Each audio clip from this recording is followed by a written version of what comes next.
We are live from the streets of a chilly New York City, but it is about to get very hot here in Manhattan. Hello, everyone. I'm Sean Mooney. A few minutes ago, it was a mob scene out here. Everyone braving the elements to be a part of Monday Night Raw. But now they're inside set for the action. Hey, wait a minute. What? Bobby Heenan. I'm what are you going doing? in there. No.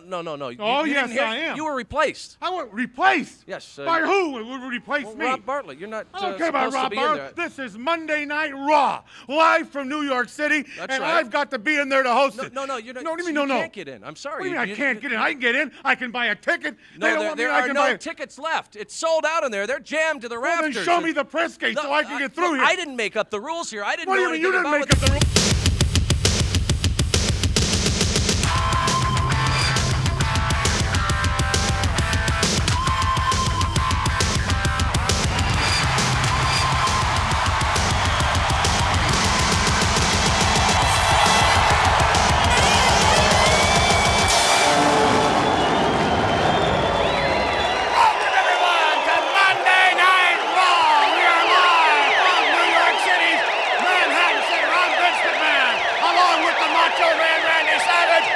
Who's on the inside? Rob Bartlett, that's who. And tonight, live, among other great matches, you'll see the Steiner brothers in tag team action, plus a very special interview with Razor Ramon. There's a great match I can't wait to see, Vince. Coco Beware versus Yokozuna. You know, the guy's got that diaper thing going right up there in the middle between the dead man's land and no man's land. And Macho! After Bartlett said that about Yokozuna, that's all I can think about right now. But also, it's Damian Demento versus my favorite, The Undertaker. Ooh, yeah. Ooh, yeah. What a matchup! A series of them headed your way right here on Monday Night Raw. And look out, here he comes. This contest is scheduled for one fall. Coming down the aisle from Union City, Tennessee, weighing 228 pounds, the Birdman, Coco Beware. Beware. On Monday Night Raw. Go get him, Birdman. you know, I often wondered whatever happened to Gary Coleman, Vince. He grew up. There he is. And this athlete headed to the ring right now. Something else, indeed. We have never seen anything quite like Yokozuna before. Oh, you're not kidding. World's biggest angle. What do you think? Well, thus far, he is undefeated in the World Wrestling Federation. Yokozuna, meaning grand champion. Mr. Fuji bringing Yokozuna, former sumo wrestler, into the WWF. He really has a combination of all of the martial arts. Nobody has ever knocked him off his feet, Bartlett. Yeah, I can't say the same for Rob, but that's all right. Yoko should spend a little less time at the sushi bar, a little more time at the salad bar, Vince. Well, we'll see about that. All that weight Yokozuna uses to his advantage here. And as the Macho Man said, he has thus far not even been knocked off his feet, much less undefeated. He hasn't seen his feet in quite some Well, time. that's a good point as well. Oh, my God. And yes, take a look. Oh, my. This guy's got his own no-fly zone. No, that's not right. He doesn't even have a zipper. You got to understand that. Take a look. 505 pounds. Yokozuna. That's one big-butted Oriental, Vince. In a matter of speaking, yes. He's got an ass like an amphitheater. Woo! I heard goodness. that. Yeah, this is Monday Night Raw, folks. It's uncooked. Uncut. And uncensored. Yeah. We are live from New York City. Look at that wedgie he's got going. If you told me you weighed 1,000 pounds, I would tend to believe you. He is all business here in we the go. ring. You can make fun of him all you want. His opponents do not. He's got his own gravitational pull. Let me tell you something. He's going against a real tough guy in Coco Beware. He doesn't have Frankie with him. I wonder if that'll be a factor. Yeah, where is Frankie? I You have don't no think idea. Yokozuna had a little snack before he came out there? That's what it would be, a little snack to him. Hey, Vince, don't regulations indicate that Yokozuna should be wearing a bra? Not here in the World Wrestling Federation, and certainly not on Monday Night Raw. Anything goes. He can wrestle, but he can't walk the beach. I imagine this man could do almost anything he wants to do. What you talking about, Yoko?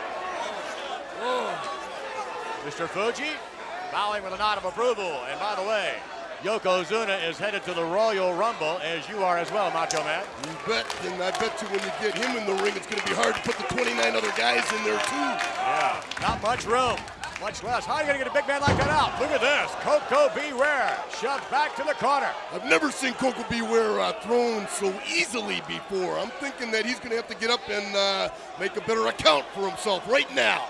Koko, quite a competitor. Koko normally in tag team fashion. Joining Owen Hart is high energy. Oh, look at that. Koko, stay down. Yeah, Do yourself a favor, babe. No, he's a fighter. He's a fighter. He'll get there. Unfortunately, Koko's tag team partner Owen Hart suffering a bit of an injury at the hands of Razor Ramon recently. And Razor Ramon's going against Bret Hart for the world title. Little history there. And later on, as we stated, we will have a special interview with the #1 contender to meet Bret Hart at the Royal Rumble, Razor Ramon. But right now, Koko Beware must figure out Yokozuna. If you're Koko, Macho Man, what do you do? Obviously, you don't try the power. It's too late to leave the building and leave the arena and leave the state and leave the country because everybody's watching you live. So you got to... Top kick. Maybe that'll do it. No. Another one. It's like trying to stop a battleship with a He slingshot. staggered him. Oh! Koko's hurt. Koko Beware with a gallant effort a moment ago. And You better watch it. No. Whoa! Is that a butt drop? I don't know what it is. He can name it anything he wants leg right drop. there. Unbelievable. Apparently there's no Japanese word for leftover, Vince. I suppose not. Koko Beware suffering the effect of that leg drop by a 505-pounder just a moment ago. Come on, ref, get in there. Blatant chokehold. Koko back to the buckle. And wait a minute now. Yokozuna with a head of steam. Here he comes. Oh! Forget about it. Koko Beware down on the canvas. Get up from there. No, please don't. Get up from there, Koko. You better be moving out of the way. Koko. There's about to be an earthquake here in New York City. Busted! Oh, no. My goodness. Record players just skipped and glom. Yes. You could slide Koko Beware under the dressing room door right now. Yokozuna victorious. With momentum, he heads to the Royal Rumble, one of the 30 participants in the over-the-top Royal Rumble, the winner of which meets the champion, whomever he may be, the WWF champion at WrestleMania. Right now, let's go back and take another look. Yokozuna, but take a look at this. All right, Rob, what do you think? I think if he just skipped a few lunches, we wouldn't need to do that headlock on hunger. Yeah, That's well, the squashola. Yokozuna, quite a performer, on his way to Sacramento, California for the Rumble. On January 24th, the ground will shake. The earth will rumble.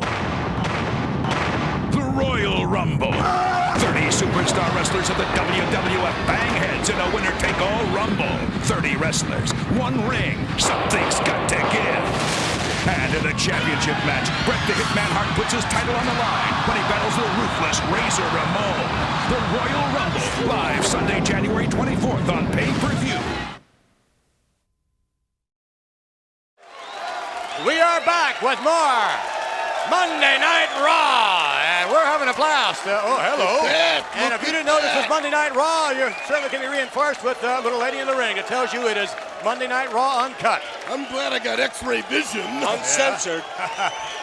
In just a few moments, we're going to take you to, since Bobby the Brain Heenan is on the outside and apparently cannot make it in on the inside, nonetheless, for all you Bobby the Brain Heenan fans, let's take you to Bobby the Brain Heenan via videotape. He's picking up Narcissus.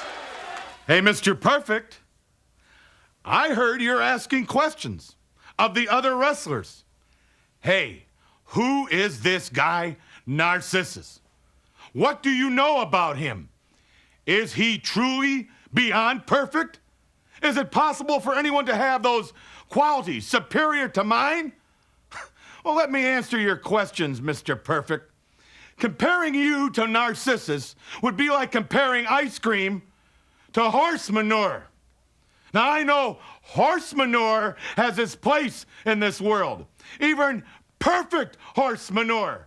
But perfect, there is only room in this world for one human being that is truly anatomically perfect, that is physically and mentally superior beyond imagination. Why, Ric Flair and I both agree that Michelangelo could not capture on canvas the stupendous qualities of Narcissus. He could not sculpt from marble the metamorphic qualities of Narcissus. Why, Narcissus is so beyond perfect, it's like he's from another galaxy. So, Mr. Perfect, when you see me unveil Narcissus at the Royal Rumble, you are going to think, if you can, that Narcissus is from another world. Well, I must say, I'm looking forward to the unveiling of Narcissus. Obviously, the word brain is used loosely there, Vince. I suppose. He's on the outside and you're on the inside, Rob. That says something. And take a look at this tag team coming in.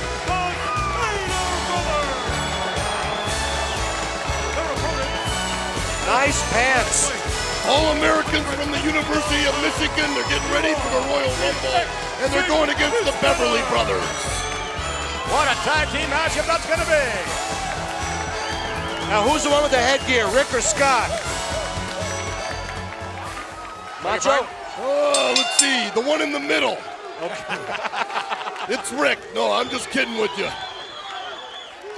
I'm kidding, but I'm not joking. Well, I'll tell you what, it's very easy to tell the Steiners apart, but how do you tell these executioners apart? Very, very close to the same size. Wait a minute, who's that in the... That's that goofy clown in the background. If you see... Whoa, yes! What a maneuver by Scott Steiner!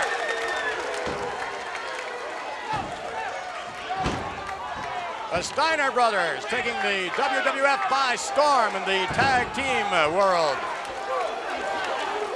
Tag team situation is heating up in the World Wrestling Federation. There's that goofy clown.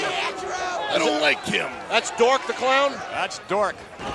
What a name for a clown, Dork. His name is Doink. Doink. It's Doink, not...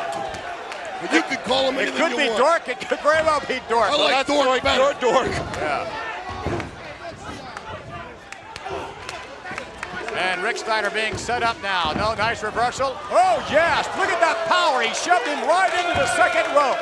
Lost his footing and everything. Nice maneuver on the part of the Steiners. Got one word for Mr. Steiner. Electrolysis. You know, if it wasn't that Bartlett was sitting with us right now, McMahon, I would think that he was one of the executioners. Well, I don't know about that. Look at this maneuver. Oh, my goodness. Boy, don't you hate when that happens. Yeah, Rick Steiner. Rick Steiner, the dog of sorts, a pit bull, and, well, I'll tell you what, you know, reading the New York Times this past Sunday. Hey, Mo! Hey, Mo! We think of another pit bull. Get headed back to in the World ring, you Wrestling wussy. Federation. From Buffalo, you'll be seeing him against by look at this maneuver. Boy, is there a chiropractor in the house? Mitch Farrat is headed to the World Wrestling Federation. From the Buffalo Bills on his way. He claims the NFL is merely a stepping stone to the WWF. You may have to face him one day, Macho. Oh, my goodness. After watching this match with the Steiner brothers, he may change his mind. I don't know. I doubt it. I might change my mind. Yeah.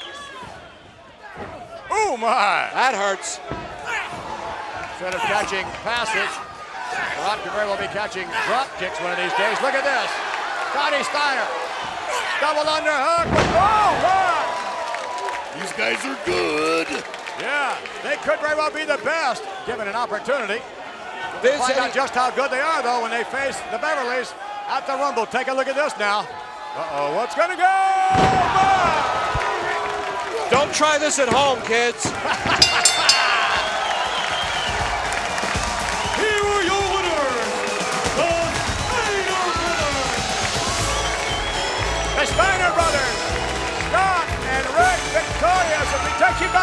playing. Can we see that again? The world's biggest bulldog headlock I've ever seen. In the World Wrestling Federation.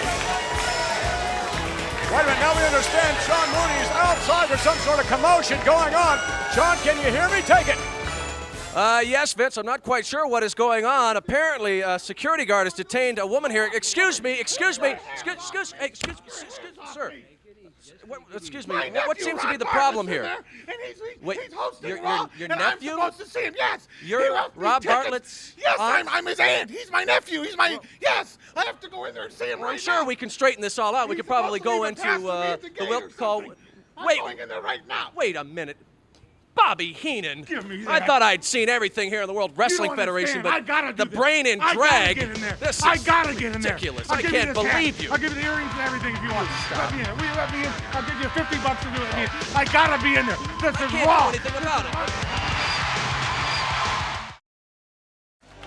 Well, ladies and gentlemen, here he is, Razor Ramon.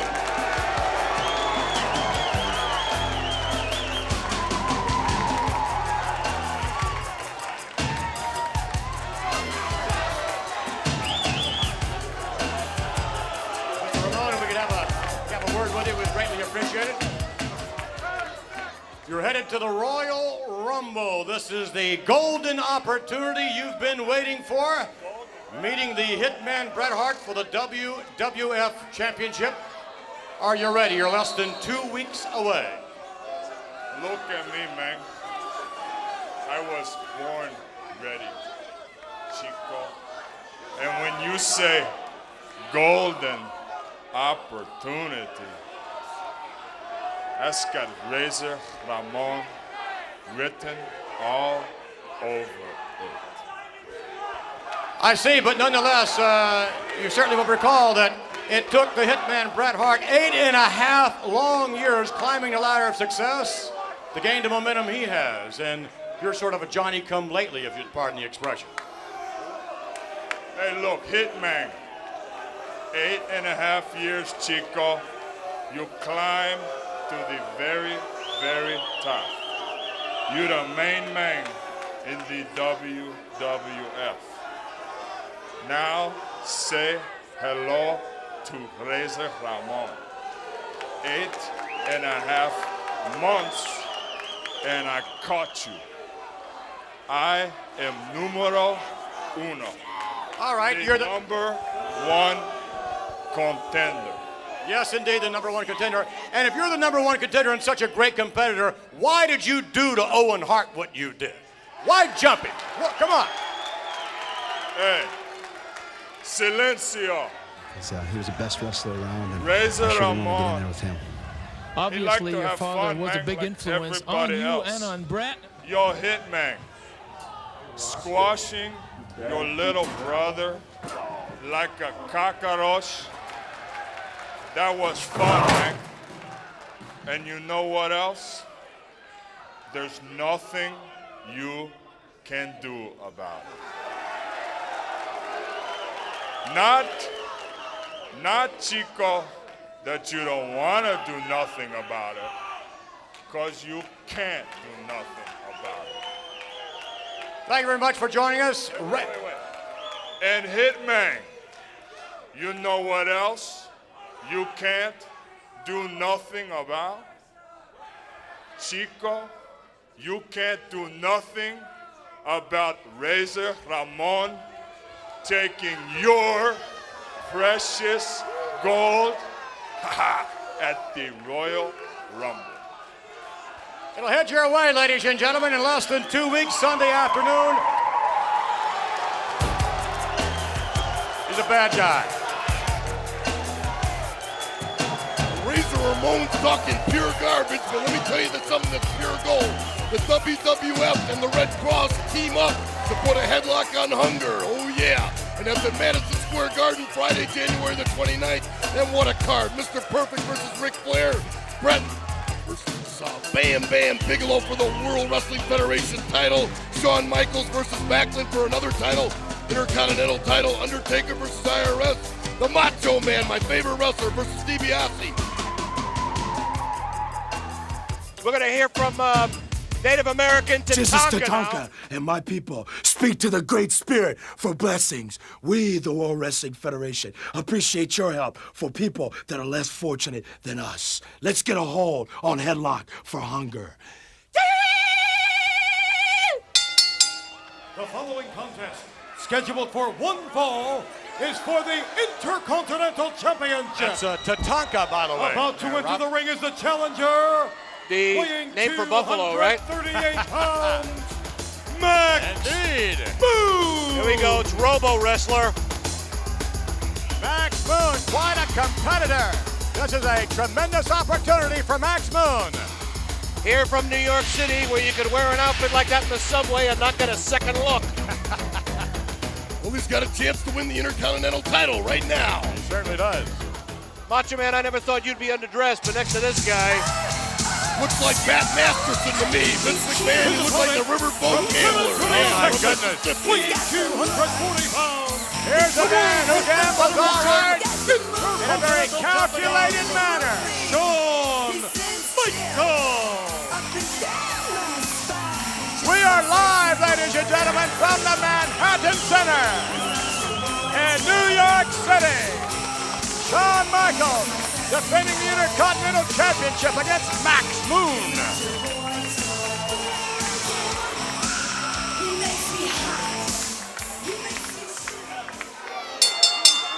And you might say that Shawn Michaels has somewhat of an ego as far as the ladies are concerned. He's a legend in his own mind. Yes. Nonetheless, thus far, no one has been able to take away the Intercontinental Championship from Shawn Michaels. Nice arm drag. And you have to give this young man credit in terms of his athleticism. He's a great athlete, no doubt about it. Right in front And of he the knows it, and he wants everyone else to know it. don't forget, folks, coming up soon, the WWF's version of the Amy Fisher story, Pin Me, starring the sensational Sherry as Amy, Vince McMahon as Joey Buttafuoco, and Bobby the Brain Heenan as Mary Jo. I think he just did a Rebecca Heenan out there, didn't he? In the I don't know about that. I'm telling you, she looked nice. And to the ropes here, Max Moon back up on his feet as well. Look at this. A lunge back off the rope. Shawn Michaels now underneath the legs, and oh, nice maneuver by Max Moon. Another arm drag takedown. And these two competitors mean business here at the Manhattan Center. And Michaels takes a powder. A little time to get himself together here and figure all this out. Well, he's on Raw, Monday Night Raw right there, and he's uncensored. And uncut. And uncooked. Shawn Michaels looks to have a little problem figuring out Max Moon. I think Moon might even be a shade quicker than Shawn Michaels. So far, that's true, but time will tell. Will Shawn be part of that Royal Rumble there, Vince? Again, just like the Macho said, time will tell. Oh, yeah! Awesome. Right into the hammerlock. Nicely done. Thus far, it seems to me Max Moon is sort of outclassing Shawn Michaels. This is where you can make a name for yourself real Big quick. time. Stay tuned later on here, folks, live from New York City. Mayor David Dinkins versus Cardinal O'Connor. Time permitting, of course. Oh, wait a minute. Now we're told that we're going to have to take a quick break. We'll be right back as the match continues. Stay with us. We are coming to you from New York City's Manhattan Center live. It's Monday Night Raw. Vince McMahon with Rob Bartlett and the Macho Man Randy Savage. And this matchup continues for the Intercontinental Championship. Max Moon squaring up against Shawn Michaels. Look at that. What a match we're watching right here. It's unbelievable. It's fantastic. You missed it during the break, folks. Shawn Michaels pulled a knife. Stop it, Rob. I'm sorry. It's not that raw, but it is uncut. Uncensored. And uncooked. And look at this. What a maneuver by Shawn Michaels. A knife would have been nicer right there. That was uncouth. Yeah, definitely. Shawn Michaels will do anything to retain his WWF Championship. Shawn Michaels headed to the Royal Rumble, defending the title if he is successful here against Marty Jannetty. Sensational Sherry is scheduled to be at ringside, but we don't know in whose corner she's going to be in. Maybe both corners. Yeah. Little split personality thing going on there, Ren. Possible. She's the toughest one of the bunch, maybe. By the way, in this day and age of pardons, WWF President Jack Tunney attempting to pardon Mike Tyson recently unable to do so, but we understand Mr. Tyson has a monitor and a telephone, and he's watching Monday Night Raw. Hello? Hello, Vince? Is that Mike? Is that you? Yeah, hi, how you doing? That's Mike Tyson. Yeah, I'm here. I'm in solitary confinement. You're where? I'm in solitary confinement. Well, we're here at Monday Night Raw. By myself, I might add. Well, all right. We makes used some sense. to have fun on dates, but now you're making license plates. Isn't that right, Mike? 1, 2, and almost a count of 3. We certainly hope, Mr. Tyson, you're enjoying Monday Night Raw. Oh, this is nothing. I see this kind of stuff in the mess hall every day. Oh, well, I don't know about that. Hey, who's that on the screen now? Is that Oprah Winfrey? No, there's no telling what you're going to see here on Monday Night Raw. That's Doink. Dork? And it looks like Shawn Michaels is taking over on Max Moon. Mike, by the way, any New Year's resolutions from you, Mr. Tyson? No, just that I want to make sure I don't miss that Royal Rumble. The tag team between Deadly Diana and Fabulous Fergie versus the Prince Brothers, Chuck and Andy. That's not this year's Royal Rumble, Mike. That's next year. He's nice. Who's he? This face has broken so many homes, so many. Oh, give me a break. We said before he's stuck on himself. That face makes me break wind. I don't know about you. Jeez, Mike. What did they feed you there? I'm going to be in here for another 6 years. Although my manager, Mr. King, is going to try to reduce the sentence to like 72 months. It seems like he's been reducing your bank account, Mike Tyson. Whoa, 2, and almost a count of 3. I don't know about that either. Shawn Michaels, the aggressor at the moment, against Max Moon. Michaels wanting to head to the Royal Rumble to defend the title against his former tag team partner, Marty Jannetty. You have to wonder what factor, if any. Wait, here's another cover. 2 in, almost 3. What sort of a factor Sensational Sherry will be in the matchup at the Royal Rumble? Absolutely. And you know, you got a lot of important people out here in the audience. Did you know that, Vince McMahon? You got Tito Landrum. Tito, that's right. Tito Landrum with the Baltimore Orioles is here, and everybody that's anybody, yeah. Hey, I got a question. Yes, Mike. What do you call this thing he's doing to him there now? Mike, sort of a reverse chinlock. That's something that Buster Douglas didn't do to you in that bad night. He tried, though. Yeah, he tried. I think that'll come in handy in the yard one of these days. Exactly. Hey, listen, you got a Raw deal. We'll tell you right there on Monday Night Raw that you got a Raw deal when you ended up where you are now. Some people say he did. Whoa, what a maneuver there by Max Moon. Max Moon trying to get, look at that all the way over the top rope. Unbelievable. Where'd he go? He's gone. Shawn Michaels may be history. He disappeared. Look at this. Max Moon was going to come out on him as well, and Michaels, he does it here. Whoa! Unbelievable maneuver on the part of Max Moon. What a high-risk maneuver that was. Max Moon wants to be Intercontinental Champion, and look at Michaels back up. Marty Jannetty might have to go after Max Moon at the Royal Rumble. Uppercut by Max Moon. And Michaels having his problems to the buckle. Oh, my goodness. Oh, look out. Carefully, you missed the dinky. I beg your pardon? Something. Oh. There we go. Has him in the cradle. 2 and no. So very, very close. When does Max show his move, Vince?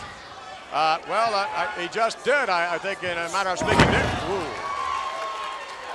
Max Moon, a miss. Look at that, Saman kick right on the button. That was a home run. Yeah. Shawn Michaels turning the tide right back around now. But look out, this one's not over yet. Suplex. Nicely executed. Cover, maybe he gets him. History. A valiant effort by Max Moon. But Shawn Michaels is still the Intercontinental Champion. Still Intercontinental Champion, Shawn Michaels. Shawn Michaels heads to the Royal Rumble with his championship intact. You're watching Monday Night Raw live from New York, and you can also watch WWF Mania. Saturday morning. You just can't seem to get out of bed. Wake up! Now, there's an exciting new reason to rise and shine. WWF Mania. The whole family will love our stunning superstars, candid interviews, and of course, tons of great wrestling action. WWF Mania, more jolting than a cup of coffee, and it's 100% caffeine-free.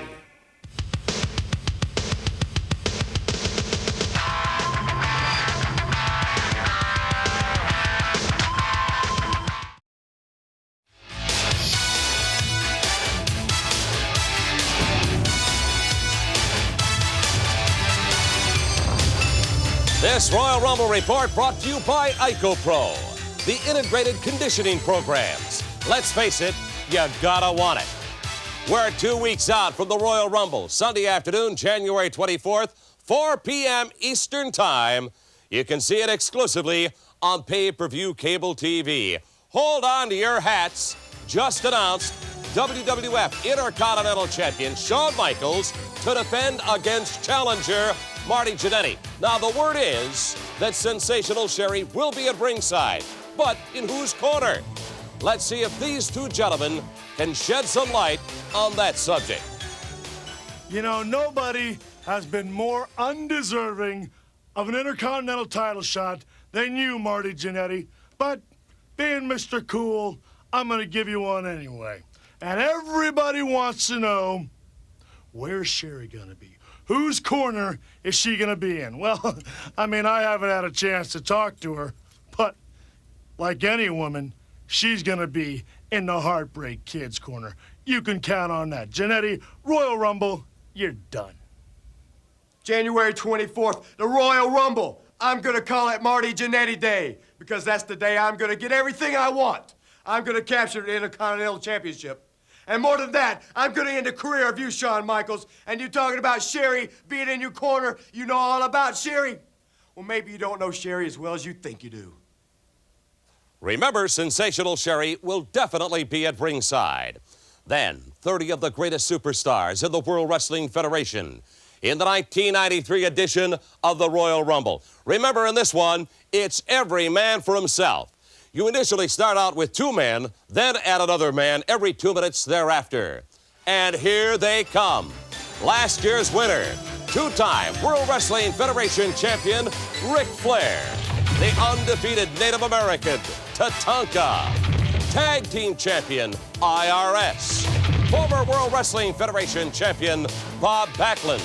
The King, Jerry Lawler. And this man, Mr. Perfect. Talking about having a good time, talking about a smile on the face of Mr. Perfect. No, it doesn't look out of place because the Royal Rumble is here. An opportunity for Mr. Perfect, a guy who has no problems with anything because everything in my life is perfect. And all the great athletes that enter the Royal Rumble, no matter how big and how strong and how powerful and how smart you are, one thing you're not, and that's perfect. More prominent names include the $1 Million Man, Ted DiBiase, from Hawaii, Karush, the model, Rick Martel, and 500-pound-plus Yokozuna, who is standing by with his manager, Mr. Fuji. Yoshine, look at my Yokozuna in Royal Rumble. No one can move my Yokozuna. No one can lift him up off his feet. Yokozuna, 505 pounds, will be the winner in the Royal Rumble. And all 29 opponents will fall out one by one, and Yokozuna is the winner. Oh, yeah, more names. The Macho Man, Randy Savage, Papa Shango, Earthquake, the Berserker, The Undertaker, representing Puerto Rico, Carlos Colon. Plus, these names just announced. Japanese superstar, the Great Tenryu, El Matador, Tito Santana. One half of the natural disasters, Typhoon. Both head shrinkers, Samu and Batu. And this man, Mr. USA himself, Hacksaw Jim Duggan. Oh! Hey, folks, it's Royal Rumble time. Hacksaw Jim Duggan's kind of match. Because if it moves, you nail it. No friend, all foes out there. I want to tell you folks one thing. I'm not going to guarantee I win the match, but I guarantee I'll give you 110%. Tough guy. Don't forget there's even more prestige in this year's Royal Rumble because the winner will have an opportunity to meet the World Wrestling Federation champion at WrestleMania 9 at Caesars Palace in Las Vegas, Nevada. Speaking of the World Wrestling Federation champion, in the main event at the Royal Rumble, Bret the Hitman Hart meets Razor Ramon. As you know, the emotions between these two men are running at an incredible fever pitch. We're just 2 weeks away. Don't get caught in the last-minute shuffle. Contact your local cable company right now and join us exclusively on pay-per-view cable TV. Cinch 'em up for one of the year's biggest spectaculars. Sunday afternoon, January 24th at 4 p.m. It's the Royal Rumble. There is no more room inside, but the word is out. These folks are lining up to get tickets for next week's Monday Night WWF Raw. Excuse me, sir. I just want to ask you a question. Are you getting your tickets for next week? Here. Get in line? Yes, I got to get inside there. I got to see. What's the problem? I got to see my nephew. His name is Ron Bartlett. You have a relation. Yes, I'm Uncle Morty Feldman. He needs me inside. I got to go now. I think we ran into your wife earlier. Wait a minute now. I've got to go inside. What are you talking about? I have to. He's got the tickets for me for tonight for the Raw on discount. He's got the discount. He's a good bagel. He's a good boy. Wait a minute. Uncle Morty, you seem to be having a little problem here with your beard. Bobby Heenan. Okay, you know. I got to get inside. Well, you can go to any length. I'll go to any lengths. I got to get inside. I got to get in there. No, please, you understand. I got to get the roof. Fiddler, the roof. There's got to be a way in on the roof.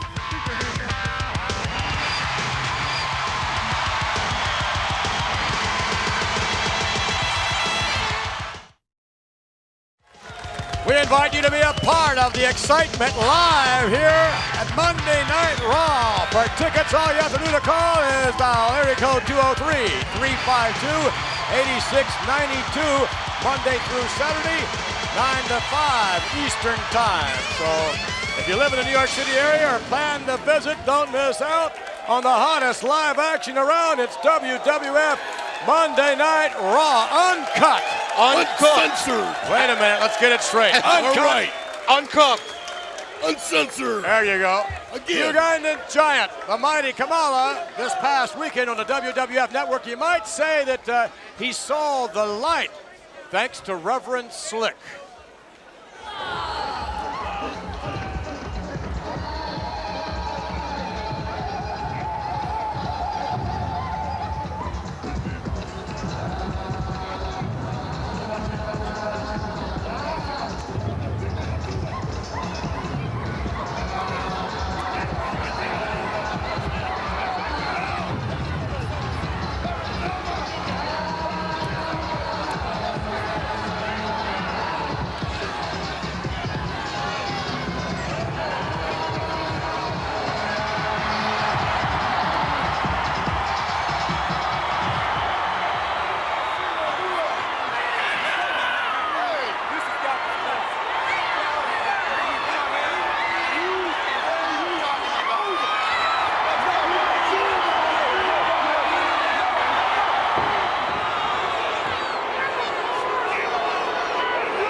The Ugandan Giant still chasing his former manager, Harvey Whippleman and Kim Shee.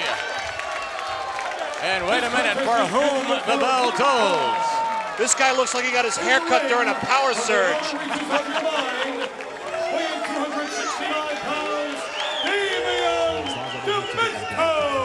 Well, at least he's using his real name. From the outer reaches of your mind.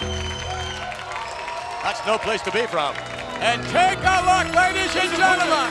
The phenom known as the Undertaker. Get your hair out of your face. You have such a pretty face. The Undertaker. We are live from New York City.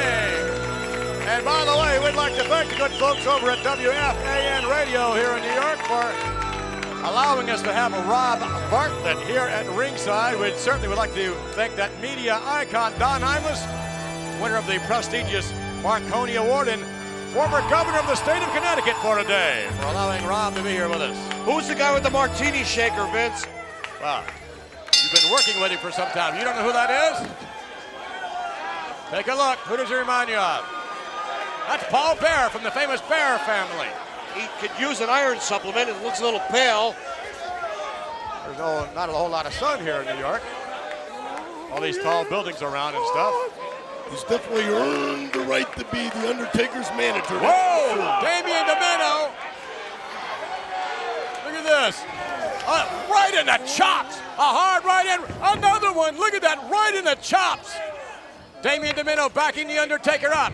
Has him rolling now. Off the rope and whoa, my. Oh, wow. Well, I guess we kind of reverse things there, at least momentarily. And Paul Bear certainly likes what he sees. I think Paul should think about going to a decaffeinated brand, Vince. He's doing very well for himself these days, Paul Bear is, and for that matter, so is The Undertaker, who likewise will join Randy Savage, Yokozuna, and a whole bunch of competitors competing in the Royal Rumble. In less than 2 weeks. Undertaker walking tall right there. He always walks tall. Demento having his problems. Undertaker's all over Damian DeMeno. Two big names in the World Wrestling Federation on Monday Night Raw going head to head. DeMeno to the buckle. Thus far, other than the shots DeMeno got in earlier, now things may just be reversed a bit. By the way, next week, ladies and gentlemen, here on Monday Night Raw, you'll want to join us as we come to you live again from the Manhattan Center. If you can't make it down here, we do invite you to tune in. Mr. Perfect will square off against Papa Shango, El Matador, to meet Ric Flair, plus in a special interview, the reigning WWF champion, the Hitman himself, the Hitman Bret Hart will be here. Way up there. You know, he wears those gloves so he doesn't get those dishpan hands. I don't think he's worried about that, but look out, here it comes down. The Undertaker with the minnow, down with the tombstone. That could be it. Oh my, yes. Get the body bag.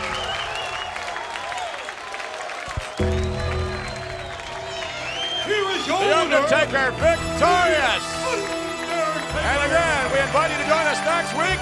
Mr. Perfect's here, El Matador, Ric Flair, Papa Shango, the Hitman Bret Hart, and by the way, yes, 101 in a steel cage matchup right here.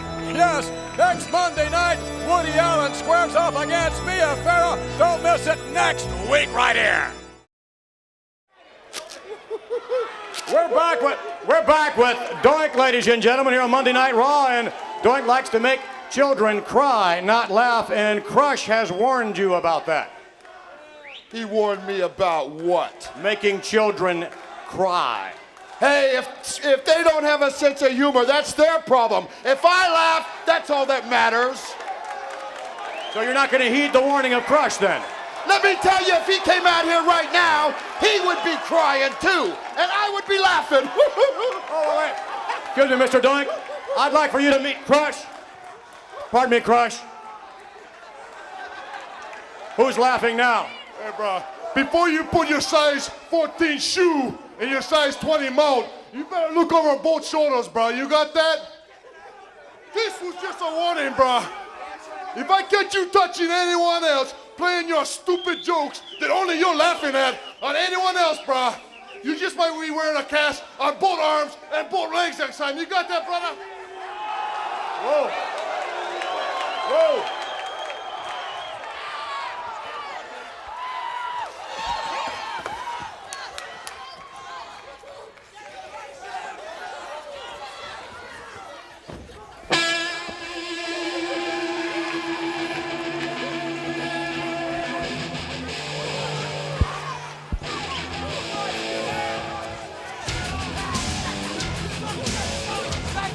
Well, as you know, Bobby Heenan has been very persistent throughout the evening attempting to get inside. Well, I've got some good news for him. Excuse me, Bobby Heenan. Get upstairs. I know, I just got word. You can go on up. You're welcome. Go. Yes, you're on the way. No, let him go. Let him go. Have a good time up there, Bobby.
Time has come to put up or shut up. Today, a new season begins on American Gladiators. Gary Wilson, he put everyone to shame at the contender tryouts doing 40 chin-ups in 30 seconds. Not bad for an exotic dancer. Ready, Nitro? His opponent, Kaz Worthington from Mamaroneck, New York. A third-degree black belt in karate. He's feisty and he's fast. Gladiator can't stop, but a gladiator can't see. I'm blazing hot today. On the women's side, she was raised in Oslo, Norway. But now Terrell Torgerson is a California girl, ready to show what she's got. Waiting for Terrell is a woman who knows how to get down and dirty. 27-year-old Christy Kropp from Minneapolis. I'm ready to drill some gladiators today. Well, Christy, the American Gladiators say, come on and get it. Ladies and gentlemen, from Gladiator Arena in Los Angeles, California, here are your American Gladiators. Thunder, Blake, Nitro, Gold, Laser, Ice, Turbo, Blade, Gemini. She's back, Zach. The Samuel Goldwyn Company presents the American Gladiators. Let the games begin. Hi again, everyone. I'm Mike Adamley. Glad you could join us for a brand new season of the American Gladiators. Actually, 2 new seasons, as we'll crown a first-half winner, a second-half winner, and ultimately a grand champion. Once again, we have selected an outstanding group of men and women, 48 contenders who emerged from a nationwide tryout that included over 10,000 hopefuls. And in addition to that grand championship, they'll be vying for over $175,000 in cash and prizes. That includes a brand new car. And new is the operative word here at Gladiator Arena. We have a new event, 2 new events, one called Swing Shot. You'll see that a little bit later. That'll knock your socks off. The final event, the Eliminator, has been revamped. It's new and improved, more difficult than ever. And the Gladiators will be wearing brand new uniforms. Now, speaking of Gladiators, we are rejoined by an old friend. Her name is Zap. She is back, fitter than ever, and we're glad to have you back. We missed you. How's it feel to be back? Thanks, Michael. Well, I may not have been here physically, but I was always here mentally and spiritually with the Gladiators. And I've got 4 new games to try out. I'm ready to go. They're glad to have you back. We're glad to have you back. Stay healthy, stay hungry. I'm also going to be rejoined from my co-host from a year ago. He's Hall of Fame fullback Larry Zonka, and he's standing by with the Gladiators in the locker room. Larry? Thanks, Mike. It's good to be back. I'm down here in the training room with Nitro, who got off to a little bit of a sour start yesterday as he sprained both ankles in a practice round. How about it, Nitro? Are you going to be ready to compete? I think one thing you can't measure, Larry, is intensity, and intensity overrides pain. So I think there'll be no question that Nitro will be ready to dominate again. Mike, sounds like this dog's ready to hunt. Back to you. A bad omen for Kaz and Gary. Time will tell. Woo! How you people doing out there? Me and Kaz are ready to tear it up, everybody. Get ready for a good show. That show will start with Atlasphere, and Atlasphere is brought to you by M&M Chocolate Candies. Have a handful of smiles.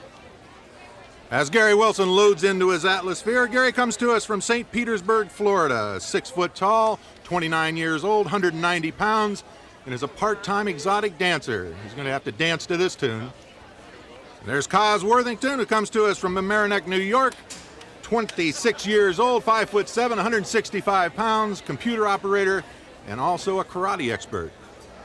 Atlasphere, of course, our 60-second game of endurance, where each goal is worth 2 points. Our contenders will try to maneuver their spheres into one of 4 scoring pods against our 2 gladiators, in this case, Gemini and Nitro. Our referee, Larry Thompson, about to start the match. The contenders have 60 seconds to score as many times as they can. Maneuver those Atlaspheres inside the scoring pods, which are numbered this year.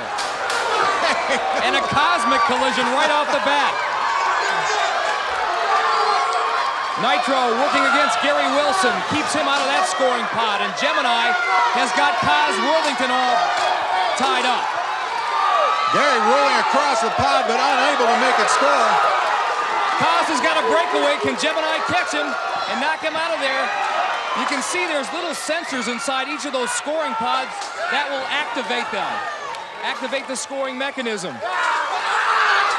Neither contender has scored. 20 seconds remain. Again, Kaz can't get it to settle. Kaz with a great movement, but unable to score the points. The tell you what, the Gladiators on the verge of pitching a shutout here, so to speak. Oh, Gary Wilson almost had a goal. Worthington gets it. Did it count? Did it count? 1 second was left on the clock. We'll have to see. After all that effort by Kaz and being in the scoring pod so many times and not getting it, finally right at the end, it appeared that he finally got a point. 2 points. One score. One score, 2 points. 2 points, yellow.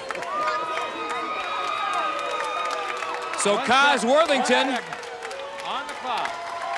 with 1 second left on the clock, was able to score. That one goal worth 2 points. So he takes the early lead in his preliminary round matchup with Gary Wilson. The women are next, and coming out of the locker room on their way to the field of play, Christy Kropp on the left against Terrell Torgerson. A pair of fine athletes. This should be a great preliminary round matchup. One of the Gladiators they'll have to get by, Blaze. She's getting loaded into her Atlasphere. Done right in the center. Terrell Torgerson's buckling up, getting into her Atlasphere, 23 years old, 135 pounds. She comes to us from San Bernardino, California. She's an agricultural aide. She catches medflies. And there's Christy Kropp, a track and field All-American. Comes to us from Andover, Minnesota, construction worker and a tough gal. And the other Gladiator, Zap, she's a tough customer as well. Contenders ready. Gladiators ready.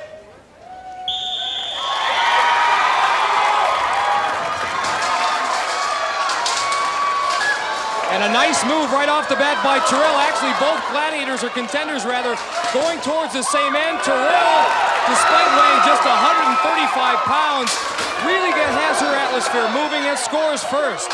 Each goal worth 2 points. Terrell now on the move again, so is Christy.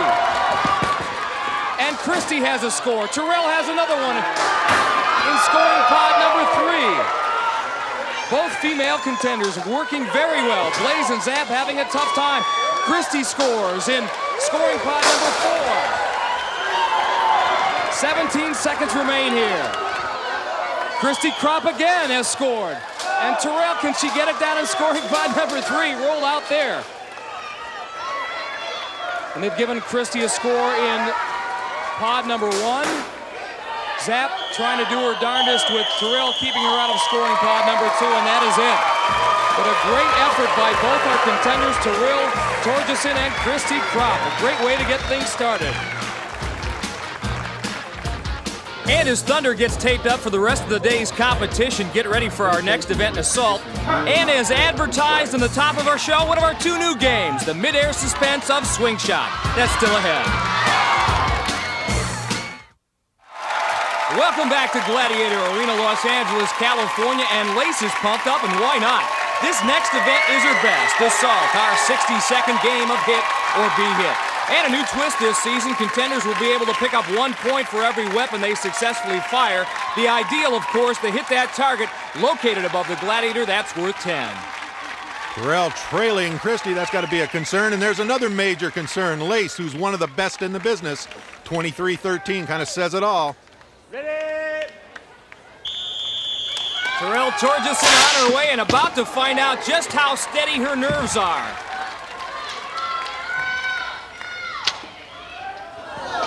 That looked pretty steady. Close, but no score, Mike. You can always tell by the crowd with the oohs and the ahs. They're right in there with the contender. And that shot a bit low. So far, it's a good thing that Terrell's getting points for each weapon she handles because she's got very close to the target. Shot with a cannonball almost hit. Getting closer. Terrell's got some quick feet, Larry. The soccer player is, as Lace bounces one off the pistol. Oh, just to the right. Again, she came mighty close. Hit. Terrell successfully engaged 4 weapons rather, earns 4 points, but with time running out, Lace was able to pick her off. Terrell doing a nice job of throwing her body here. But you got to give Lace credit, she times it well. And that 4-point effort is at the moment pulled Terrell even.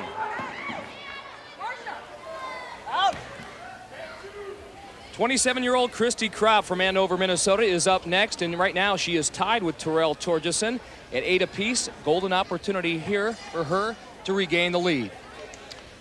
All-American in track and field, Mike, and she moves like a cat.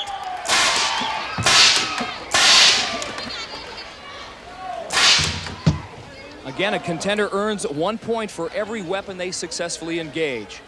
That means fire. She gets that one off, and she hits the target. At least it appears to me that she hit the target. Actually, the outer rim of it. So the outer perimeter, yeah, she didn't hit the bullseye. Red square does not count. And the rocket in a tennis ball hit midair. We have never seen that before. Lace, she's so accurate, she's able to pick off the weapons in midair. My Shades goodness. of the OK Corral, point blank, point blank.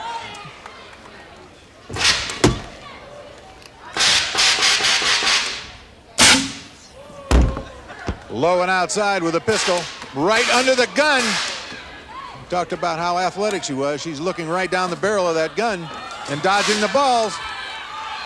7 seconds remaining. She's going to cross that finish line. She can earn another point. She does so.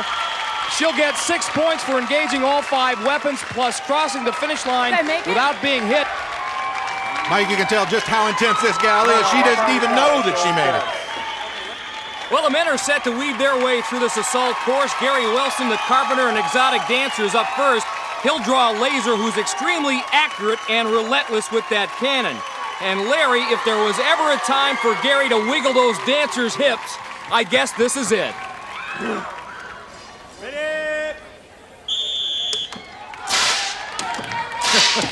Gary Wilson wastes no time using his speed across there.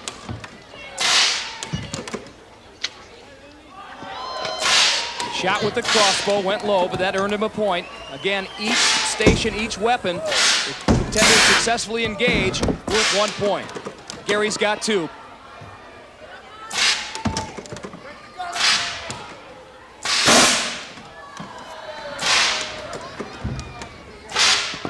Again, the contenders working against the clock. They've got 60 seconds to hit that target. Gary Wilson now down to 20. Laser almost picked him off in the hand there. Whoa! Oh, a little slide into second base. Gary using the Sergeant York technique. He's down 9 seconds. Laser got him. Ball skinned him right at the corner.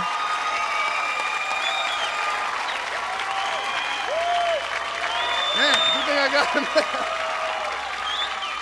How low can you go? Well, Gary Wilson finds out he doesn't go low enough. However, he does take a 5-2 lead over Cos Worthington.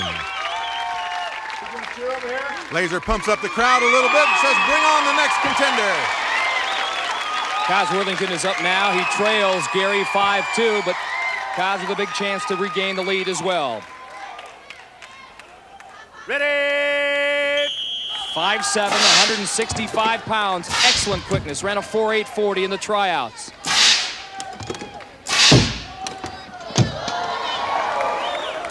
That shot with the crossbow almost took Laser's costume off. Cos setting himself again, his shot a bit low, but he has 2 points. And he gets picked off at that point. But he does close the gap to 5-4. Yeah, took him down. Cos's double clutch stutter step backfired as Laser nailed him in midair. But our contenders have plenty of chances left. Up next, an event that stretches everyone to the limit. Hang tough.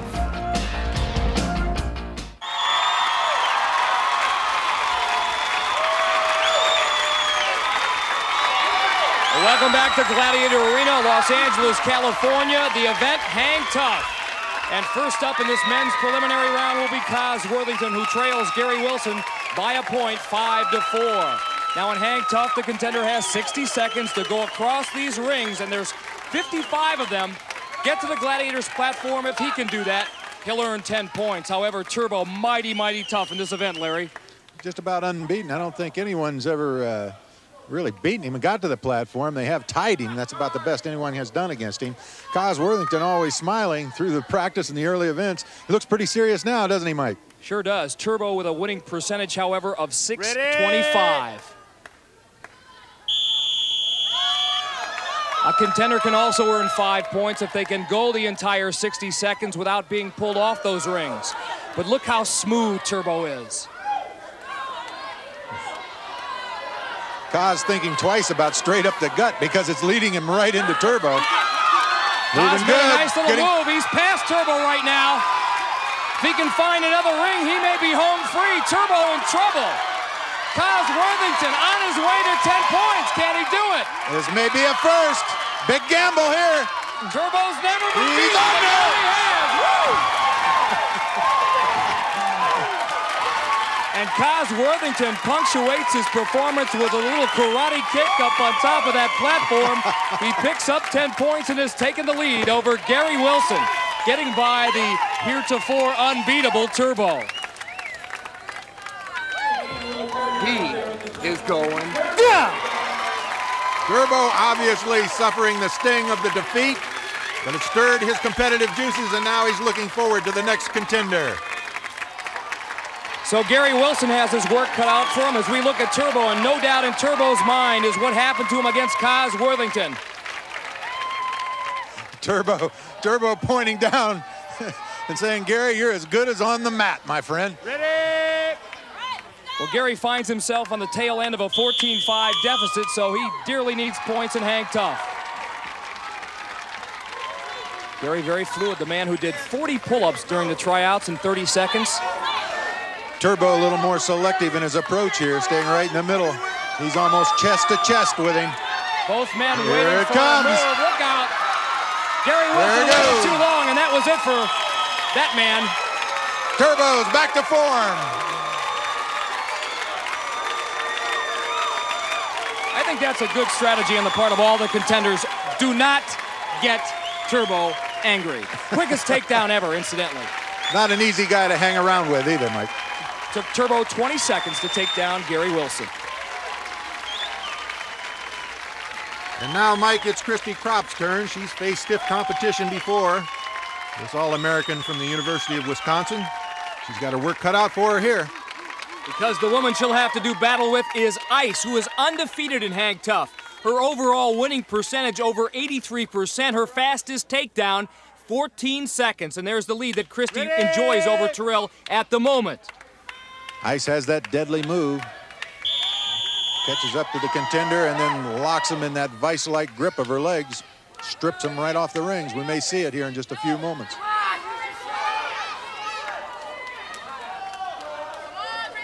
Christy's got a good line going, trying to go out to the outside. Ice trying to head her off. See that leg movement? Just enough to make Christy change directions, and now she's hanging on for dear life. Ice oh so close to getting those powerful legs wrapped around Christy Kropp. The contender does have to make an effort to advance, but right now all Christy is thinking about is hanging on and staying away from those legs. Ice almost has her. Looks like a Black Widow spider out there. Spider in the fly.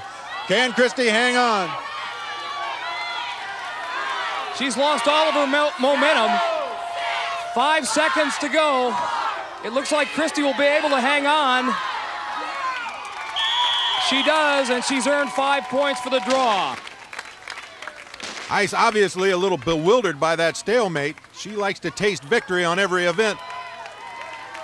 As a result, Christy has now increased her lead to 19-8, but Terrell can climb right back in it with a solid effort here. Terrell, like Christy, will also face Ice Ice Baby. You know, Mike, Terrell mentioned to us earlier in her job as an agriculture inspector, she has to put up with being chased by mad dogs.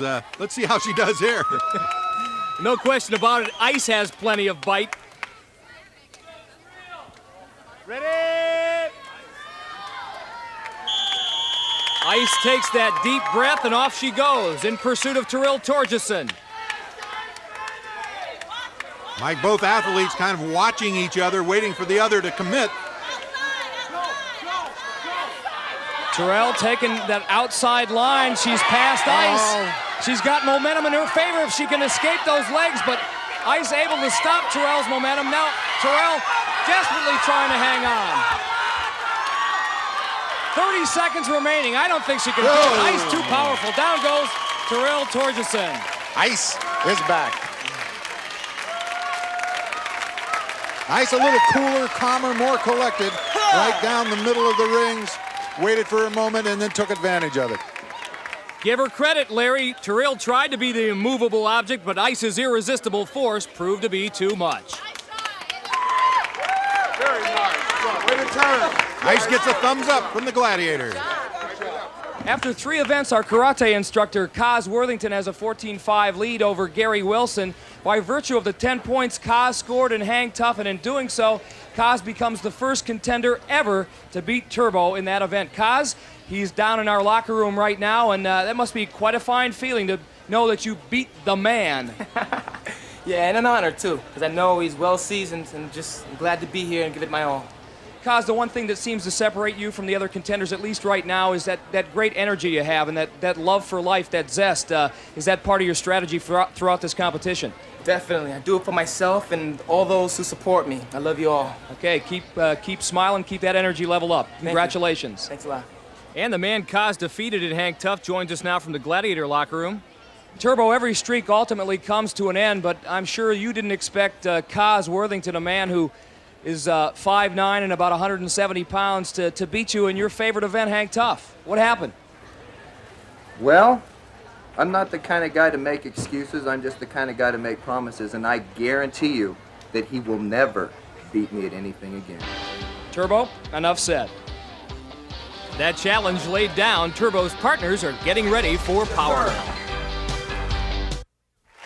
Welcome back to Gladiator Arena, where Kaz Worthington leads Gary Wilson 14-5 after 3 events. Powerball is next.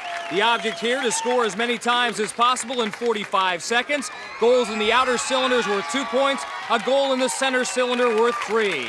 And Kaz and Gary will have to deal with Laser, Gemini, and Thunder. Mike, this is our Gladiators' first round of Powerball in the new season. I tell you what, our 2 contenders are going to have to deal with that mountain of flesh. Gary's going to have to dance his way through a lot of big, angry people. And Powerball is brought to you by Nintendo, makers of Super NES. Now you're playing with power, super power. Gary Wilson, quick to score as he gets by Laser. Great move by Kaz there on Laser. It's all even. Gary getting double teamed by Gemini and Laser. He goes down. Thunder throws Kaz out of bounds. Again, the Gladiators thwart the contenders.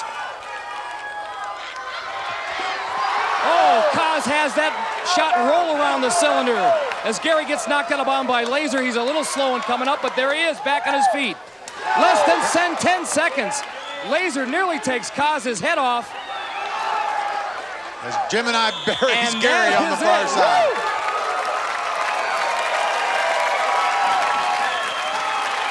2-2 the final. Both Kaz and Gary get a goal. Well, they're all smiling now, but look what happened to Gary when he tried a power move with the 2 Gladiators. He got to eat some turf. Kaz, on the other hand, with a fake and go, but pays the consequences also.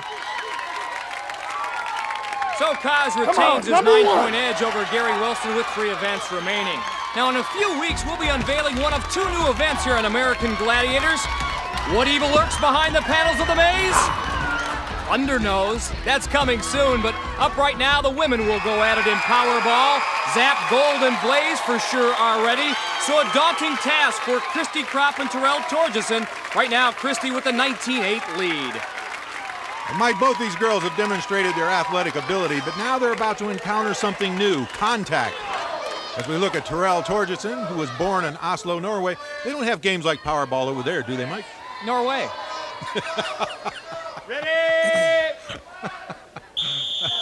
Christy Kropp using the red scoring balls. Terrell Torgeson, the blue. Christy has scored early. Zap trying to keep her and knocks her out of bounds. She can't score. Terrell gets double teamed by Blaze and Gold. Christy one up, makes a move on 2 Gladiators and puts it in the pie. Zap, of course, back this season, shows that she hasn't missed too much, lost too much of her prowess, but a nice move there by Terrell. And a nice move by Christy. Nice head fake back. I'll tell you what, our female contenders are finding out that their quickness can work against our female Gladiators. Christy being hemmed in by Gold and Zap Now tries the power move. Ball is gold over. Christie with her shoulders upfield like a fullback. Wow, that's nice it. job. I'm not sure that Terrell has ever been hit like that before, or Christie for that matter. Well, Mike, both girls demonstrated they could take the punishment, but look at these fancy moves as Terrell puts a nice fake on Zap, scoring 2 points. And here Christie gets upfield, gives that little head fake on Gold, and blows by for 2 points. Christie explaining her case to Gold, say, I'm sorry I steamrolled you, but she did increase her lead after 4 events, 25-10. Up next on the American Gladiators, hand-to-hand combat with pugil sticks, it's the Joust. Get in on the action and join the American Gladiators fan club. Send $3 check or money order to American Gladiators, Van Nuys, California, 914630001. Or pick up a fan club application from your local General Nutrition Center. Welcome back to Gladiator Arena, Los Angeles, California, and the women are set to joust. Terrell Torgerson is up first. She trails Christy Kropp by 15. A win here would certainly help her cause. And with Powerball under her belt, Terrell's certainly ready for some hard knocks. She'll have to go against Lace. Victory in this event worth 10 points. A draw, if a contender can last the entire 30 seconds without getting knocked off, is worth 5.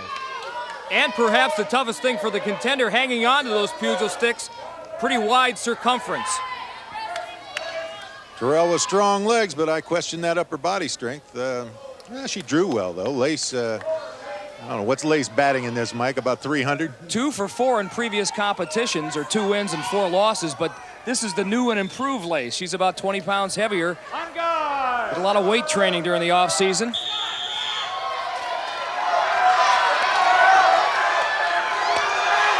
Terrell giving her a battle. Lace landing most of the blows. Now Terrell trying to hang on. Lace has got her off balance. She ducked one there. She caught an uppercut from Lace and stood back, and Lace steps across. Terrell takes the points. And what a big win for her. She trailed Christy Kropp by 15 points, 25-10. Lace does a good job of landing a couple of haymakers, but Terrell maintains her balance. As a matter of fact, goes back and intimidates Lace a little bit.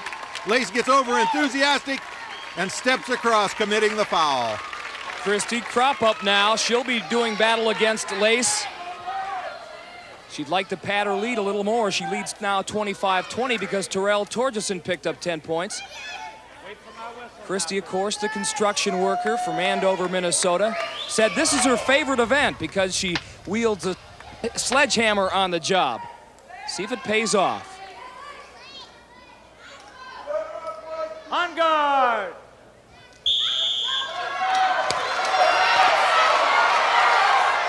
Lace landing a severe blow to Christy's right jaw, but she doesn't give an inch. Now she's returning fire. Christy with a headshot to Lace. Lace firing back. 10 seconds to go.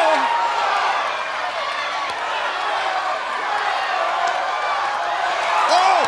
Lace on the verge of going, but she regains her balance. This one will end in the draw. 5 points for Christy Kropp. Christy takes a licking, but keeps on ticking and hangs on to her lead, 30-20.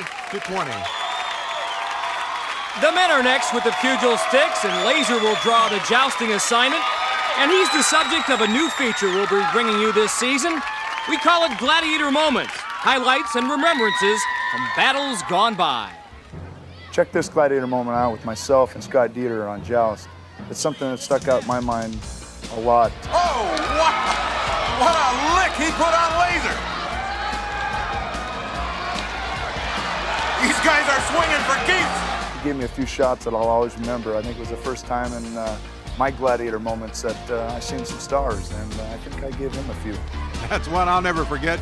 And here's Laser now. With the joust being one of 3 events left for Gary Wilson, it's imperative that he scores in this event because he trails Kaz Worthington 16-7. Again, the Gladiators notorious for their quick strike action. They usually get that first blow in. Laser with a couple of overhands, but it doesn't not get it. And What upset! Laser's going nuts. He's running out, doing flips out through the audience. He's so upset. Balance is everything in this event, and after missing with the overhand right, Gary Wilson uses the leverage of his backhand to send a stunned Laser to the mat. Wow. But Laser will get an instant chance for revenge because Kaz Worthington, who now trails by 1, gets his turn. Hell hath no fury like a Laser scorned. He's ready. Kaz, a black belt karate instructor, 3rd degree. Here's his chance. Oh. Oh! Oh, and that's it. Automatic disqualification for Laser. Anytime a gladiator or contender loses his pugil stick, automatic DQ. 2 losses for Laser. He has got to be one depressed and angry gladiator. This prelim is far from over. 2 events to go. Up next, our newest one. Wild flare in midair. We call it swing shot. One of the 2 new events in American Gladiators this season is something we call swing shot. And if you love Peter Pan and Superman, you are going to adore this event. 2 contenders, 3 gladiators, all atop 15-foot platforms, all attached to bungee cords. The object for the contenders, to leap from the platform, spring from the floor using the bungee cord, and try to grab one of those yellow, blue, or red balls attached to the center cylinder, and then spring back up to the platform and deposit the ball in the scoring pod above. The Gladiators' mission, obviously, to stop the contenders from doing that. It is absolutely wild. Christy Kropp ready for her go-around, still enjoying that 10-point lead. As Terrell steadies herself on her bungee cord, she's going to face off with our gladiators. Ice, Blaze, and the Zapster. Contenders ready! Gladiators ready!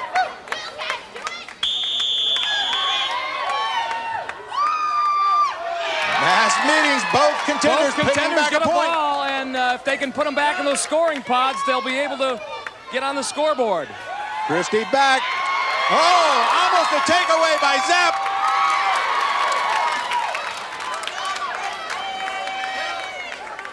Here comes Christy again, and she gets Christy takes off 3. She took the entire Velcro strip off, Larry. That's the easy way to make 5 points. Just take the whole band. Zap getting mighty close, and look at Terrell. Oh, she had a blue ball in her hand and lost it. Christy back up. Here comes Gold.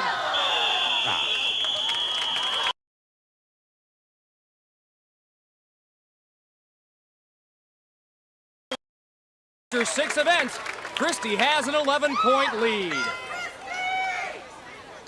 And despite a great effort by Christy Kropp of taking all the balls and going home, referee Larry Thompson says, you only get to keep 1. And here we see Terrell Torgerson doing a great job of demonstrating just how to play swing shot. Men's swing shot is up, and right now Kaz Worthington in the blue against Gary Wilson in the gray. Kaz with a 9-point lead at this point in the competition, 26-17. For the Gladiators, it'll be Thunder, Turbo, and Gemini. Gary Wilson looking very good in his practice rounds, was going on up to the red balls, Mike. We'll see how he does when the Gladiators are coming the other way. Contenders ready! Ditto for Kaz, Larry. Gladiators ready! He can get up there too. Here we go. Whoa! Balls fall everywhere. Kaz comes back with a point, and he heads right back for another. Not sure there are going to be any balls left. Kaz couldn't get that one back in. Gotta get high. Jump. It was like a bull hitting a Christmas tree. Oh, both of them got a blue ball. Kaz, I tell you what, great effort by Kaz and Gary, both to get blue balls. Kaz went up again, nothing there in that Velcro strip. Oh, Gary almost had a red. Thunder about the only gladiator alive right now to keep the contenders from scoring. Balls lying on the arena floor everywhere. And Mike, what a great introduction of our new game of swing shot. Both our contenders come down here, perfect execution, go up and take the blue balls, return to the pedestals, and do a good job of stashing them away. So after 6 events, Cos Worthington has a 29-19 lead over Gary Wilson. But there's one little last piece of business to take care of, and that's the new and improved Eliminator. That event will decide everything, who advances and who goes home. We'll have that as American Gladiators continues after this. A berth in the next round is on the line as the women are set for the final event, the Eliminator. And this year's version has been revamped a bit to increase the difficulty and make for a more exciting race. Now, after pushing hard up and against a reverse treadmill, and then pumping the legs and the arms to move a hand bike across this handrail, contenders will encounter a new twist, this spinning cylinder which can send a contender flying in a number of directions. A fall here could be costly. Then once again it's up and unsteady and none too forgiving cargo net. And then a breather for the contenders, but a minor one, a wild ride down the zip line. And then crunch time. First, this 8-foot wall must be scaled. However, on the other side, well, trouble. In the form of 2 gladiators who will try to pin the contenders with giant-sized medicine balls. And then finally the stretch run. This time, the gladiators will get one last shot. Bombardment from above. Could spell the beginning or the end. From there, beyond that, well, the finish line and pay dirt and a chance to move on. At the moment, Terrell Torgeson trails Christy Kropp, and another twist, a brand new Eliminator scoring format, where a contender gets 1/2 second of head start time for every point in the lead. Christy leads 33-22, thus that 11-point lead will give her a 5.5 second head start in this race. Want me to go up there? Can Terrell make up the difference? Let's find out. She's with Larry at the start line. Larry? Terrell, you're going to have to stand here for 5.5 seconds, chewing your lip and sweating while your opponent goes on in. What are you going to do when you launch into it? Are you going to gamble big or are you going to be conservative? Well, depending on how it goes for her. If she falls or something, I'll capitalize on her mistakes. But if not, I'll have to go out and gamble. Oh. Nothing to lose. Okay, gal, have at it. Larry, one thing I forgot to mention, as if there's not enough pitfalls for the contenders, if they fall off the hand bike, they are detained by 2 gladiators, in this case Laser and Nitro, for a total of 10 seconds. Well, Mike, there's already enough tension in just the head-to-head combat. When you bring in the new facets of the Eliminator and add that pressure, this thing turns into a real pressure cooker. Once again, Christy Kropp on the left-hand portion of your screen with a 5.5 second head start. Christy off first. Working her way up that treadmill. It's tough, and here comes Terrell.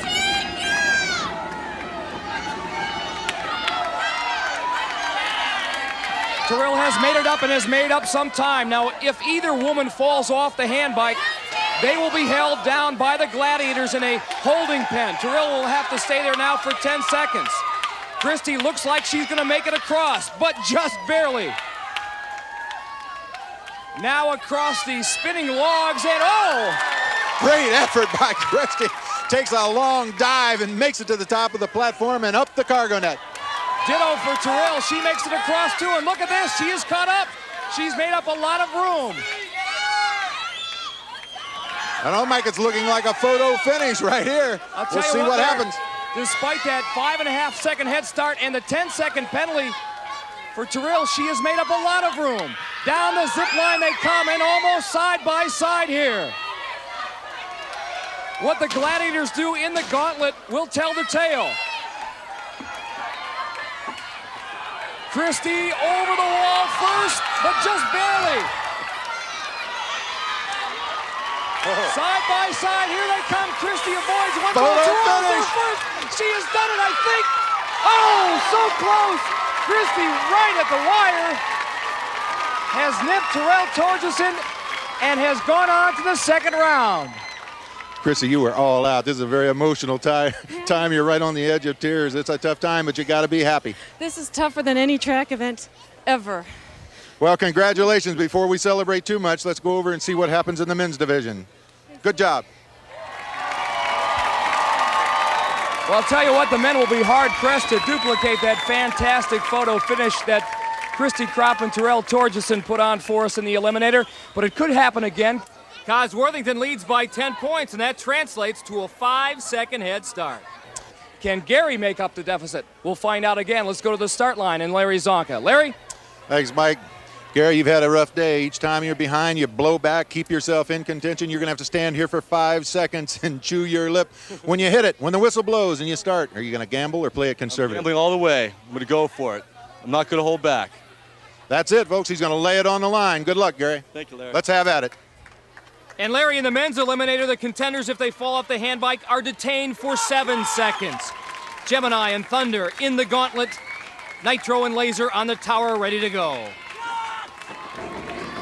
Kaz Worthington in the blue, Gary Wilson in the gray. Again, the first obstacle they have to overcome, that reverse treadmill going full speed. Kaz pumping those arms, working hard. He makes it to the top. Now 5 seconds has elapsed. Gary Wilson slips down the treadmill.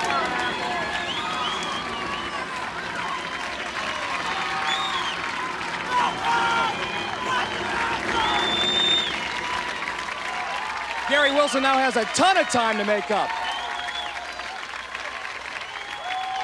Gary just across on the handbike, and Kaz already atop the cargo net, and down the zip line he comes.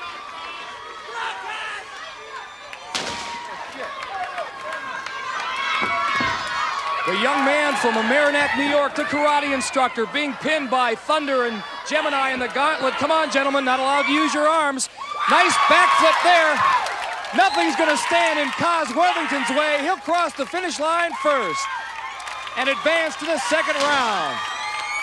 As Gary Wilson disappears into the mat after that zip line, and perhaps realizing that this eliminator is everything it's cracked up to be. Give Gary credit, he knows Kaz has finished, but he still pushes on. Come on, guys, give me a break here. Kaz, a great job, 54 seconds. That's something of a record. A little dedication, a little discipline, huh? That karate helped out. That's right. It's a lot of pain, a lot of endurance. I have to forget about all that and go for what I know. And the crowd's been really helpful. I'm thank God, everybody who loves me, thank you, I love you back. Thanks. Well, you hung in there and you advanced to the next round. Congratulations.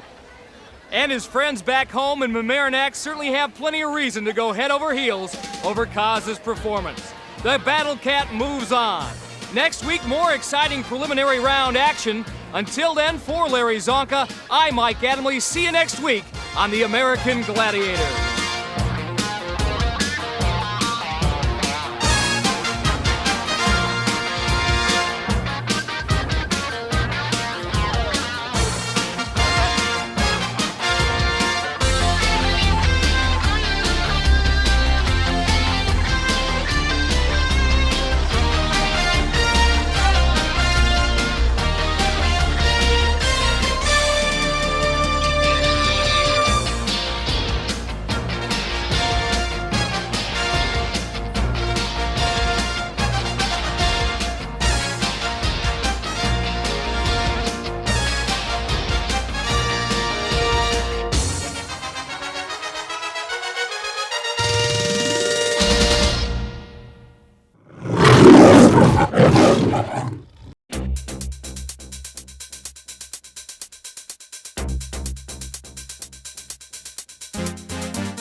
Pump it up while your feet are stumping and the jam is pumping. Look ahead, the crowd is jumping. Pump it up a little more, get the party going on the dance floor. See, cause that's where the party's at, and you find out if you do that. A place to stay. Get your booty on the floor tonight. Make my day. A place to stay. Get your booty on the floor tonight. Make my day. Make my day. Make my day. Make my day. Make my day.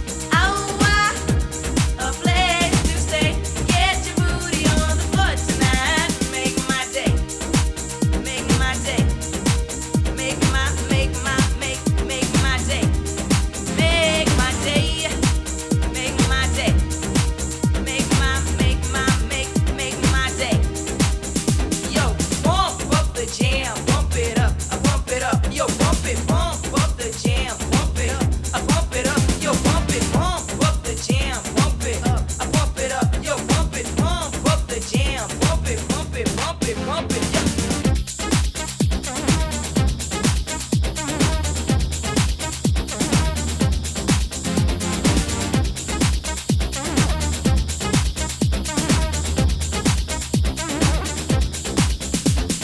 Pump up the jam, pump up the jam, pump up the jam, pump it up, pump it, pump it, pump it, pump up the jam, pump up the jam, pump up the jam, pump it, pump it, pump it, pump it, pump.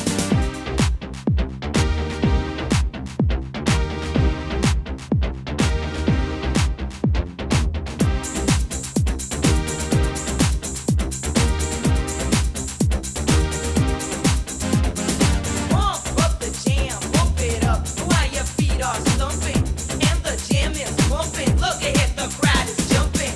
Pump it up a little more, get the party going on the dance floor. See, 'cause that's where the party's at, and you find out if you do that. Oh, a place to stay. Get your booty on the floor tonight, make my day. Oh, a place to stay. Get your booty on the floor tonight, make my day.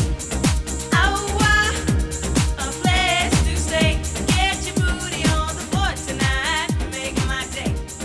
Oh, a place to stay. Get your booty on the floor tonight, make my day.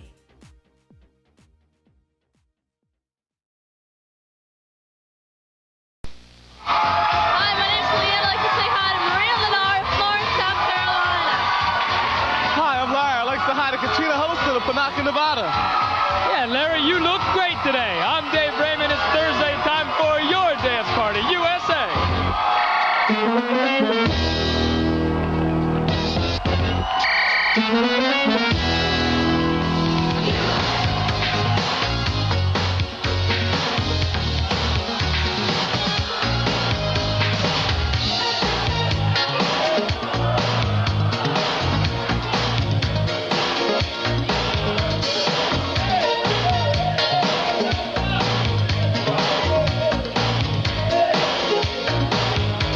People, get ready. It's time to show what you got. Players, take your places. There's only one way to the top. Feel that victory, release that energy, and ride like the wind. With fire in your eyes, shake the butterflies, and do the best that you can. Victory, victory, let the party begin. Victory, victory, let's do it again. You are the best. You seem to stand out from the rest. Your intentions be more than an honorable mention. Feel that victory, release that energy, and ride like the wind. Fire in your eyes, shake those butterflies. Go ahead and go for the win now. Victory, victory, let the party begin. Victory, victory, everybody can win. 'Cause it's the same way in life. Same way in life. It's not fun on the sea to lie. Perfect balance you must find. The same way in life.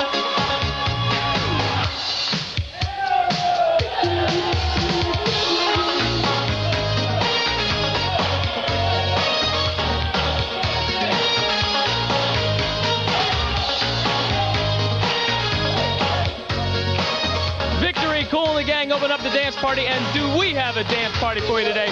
Our regulars are going to tell you they're only human because they admit their past mistakes. Some Bruce juice to keep you running. The boss is here. Robert Palmer turns on the video spotlight, and we're going to talk to a fantasy phone friend from New York. Here's Dead or Alive, keeping the dance party rolling along. Don't you move.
How's your mom doing? She's doing really good. Because I saw her the other day and she said she wasn't feeling very well. She said she was sick, but she's better now. Better. All right, now back to the subject at hand. Brand new lovers. I understand you've got one. Yeah, it's somebody on the show. And you're going to tell us, right? I don't know. Well, we'll wait for... I can tell you today. Well, we'll wait for a little while. We got a little bit more time before the dance party's over. We'll give you another chance, Jody. Don't you go away. We have a lot more of the dance party coming up. Regular's going to show us how they're human and much, much more.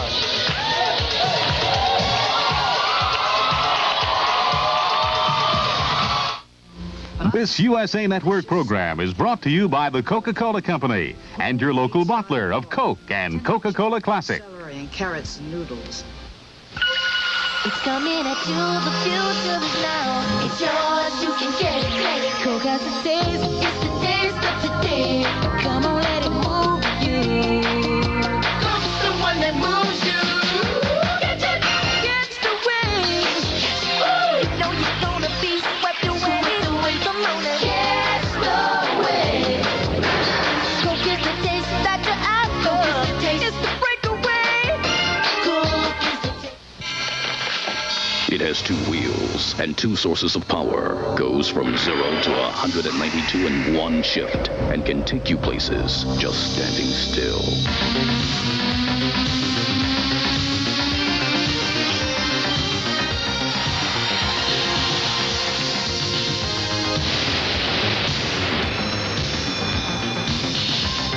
The Yamaha DX100 synthesizer. Anything's possible.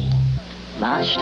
Quiet, I'm calculating. Isn't it dark in there? Not for my new Anilite solar calculator from Texas Instruments. You have a Texas instrument? Texas Instruments Anilite calculator. Unlike other solar calculators, it works in almost... Anilite. Good and feel. The new line of Anilite solar calculators from Texas Instruments. Imagine the Prince of Darkness with a solar calculator. This is our bus. This is our bus driver. This is fun. Fruit corners, fruit roll-ups. We love our fruit roll-ups. Yoo! They make our fingers slip. Whoa! Fruit corners, fruit roll-ups. Ta-ta-ta-ta. We love to let them rip. Let's have more. We are fruit fun. Rolled up in one. We love the crazy things they do. We love our fruit roll-ups. Introducing the great big taste of new watermelon fruit roll-ups.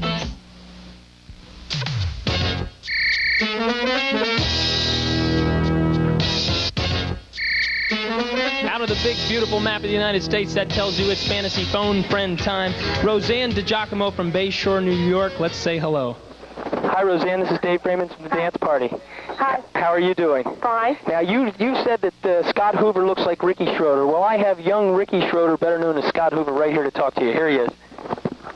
Hi, Roseanne. Hi. How you doing? Fine. So, how old are you? 18. 18? Yeah. Can I ask some questions about yourself? Yeah, what? How old are you? I'm 19. Oh. Do you have a girlfriend? No, not. I had one a while ago, but we broke up. What do you look for in a girl? She definitely has to have a sense of humor. Good personality. What's your favorite group? My favorite group? Yeah. Uh-huh. I like Wham. I like Madonna. I was wondering, how come you're not on the show that often? I work a lot, and then I audition for Moving right away from the fantasy phone friend while they're getting to know each other, we're moving to a slow spotlight, human by human league, and our regulars are going to tell us about the biggest mistakes they've ever made.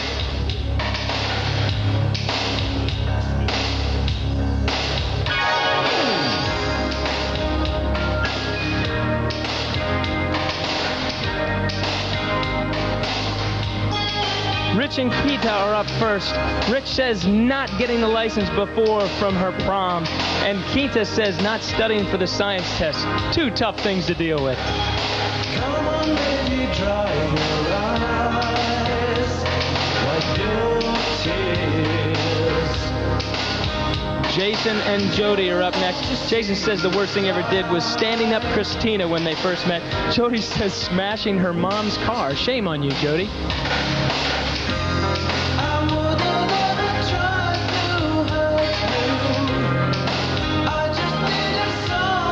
Joe and Heather up next on the slow spotlight.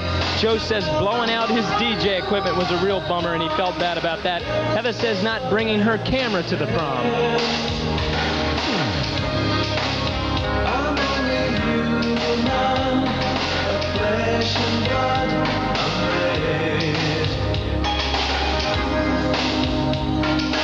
Getting close next, Ashley and Bob. Ashley says she really felt bad because she lost a friend because of a fight. Bob says getting 4 speeding tickets in 1 week. That's a no-no, Bob. So many times I looked and saw your face. Nothing could change the way I feel.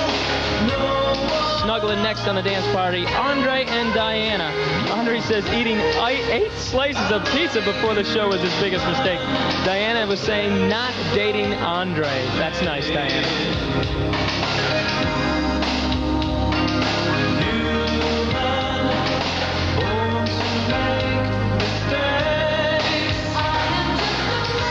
Cindy and crazy Eddie Gargle rounding out the slow spotlight. Eddie says wearing long pants in the winter was the biggest mistake he ever made. Cindy says was driving to Jersey with Eddie. I can understand that, Cindy.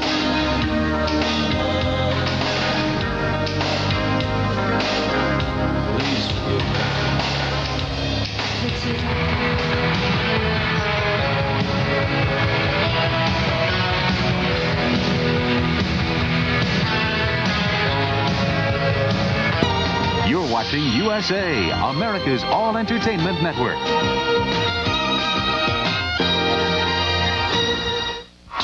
Hello, my name's Diana. I would like to say hello to Diana Lay from Atlanta, Georgia.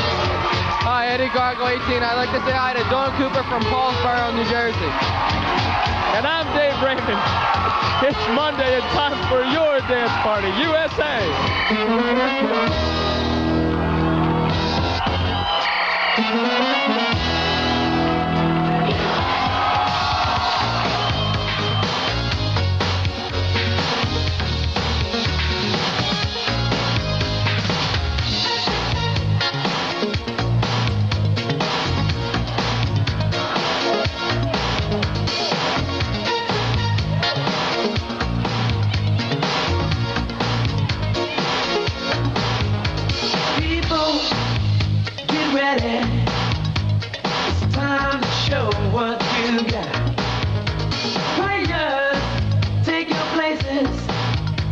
There's only one way to the top. Feel that victory, release that energy, and ride like the wind. With fire in your eyes, shake those butterflies, and do the best that you can. Victory, victory, let the party begin. Victory, victory, let's do it again. You are the best, seem to stand out from the rest. Ooh, your intentions be more than an honorable mention. You must feel that victory, release that energy, and ride like the wind. Fire in your eyes, shake those butterflies. Go ahead and go for the win. Victory, victory, let the party begin. Victory, victory, everybody can win. 'Cause it's the same way in life. Same way in life. Turn on, see the light. Balance you must find. The same way in life.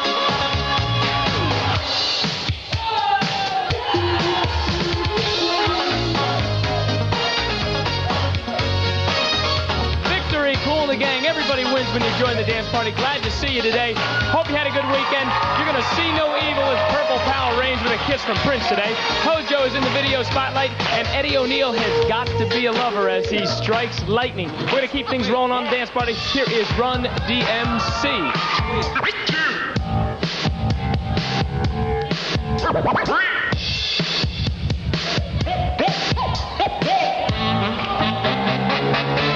Day when I was chillin' in Kentucky Fried Chicken, just minding my business, eating food and finger licking. This dude walked in, looking strange and kinda funny. Went up to the front with a menu and his money. He didn't walk straight, kinda side to side.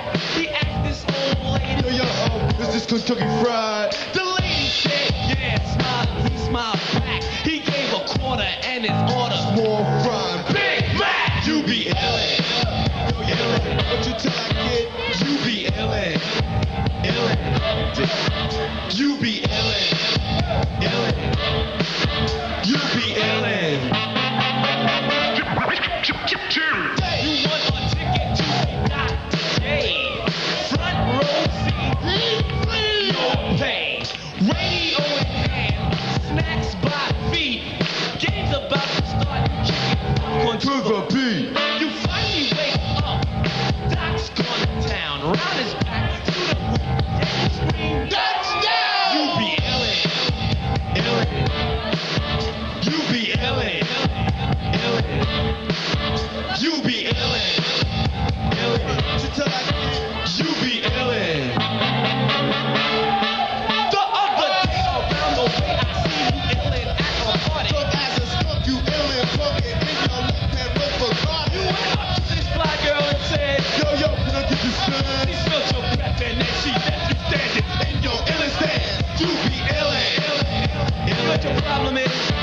You be illin'. Yo, what you tell I get? You be illin'. You be illin'. Dinner, you ate it. There is none left. It was salty. With butter, and it was death. You proceeded to eat it because you was in the mood. But hope you did not read it was a can of dog food. You be illin', but not at a dance party because we've got the cure for you. A lot of good regulars, a lot of good dancing. Eddie O'Neill, you had fun. What was it, last weekend you went to see Cyndi Lauper? Yeah, last Friday night I went to the Philadelphia Spectrum to see Cyndi Lauper. She put on a really great concert. And if she's coming to your town, if she's coming to go see her, it's really great. You told me something before the show that was really funny what she did, or something happened. What was that? You said about the radio station? Yeah. Okay, there's a local radio station in Philadelphia. It's called WMMR. Well, Cyndi at the end in her voice said, I like to thank WMMS Well, we got a kick out of it. But somebody corrected her. Good. Listen, don't go away. We have a special kiss from Prince coming up and a lot more of the dance party. Someone is grabbing my ankle, so if I look funny, it's Eddie Gargle, of course. Don't go away.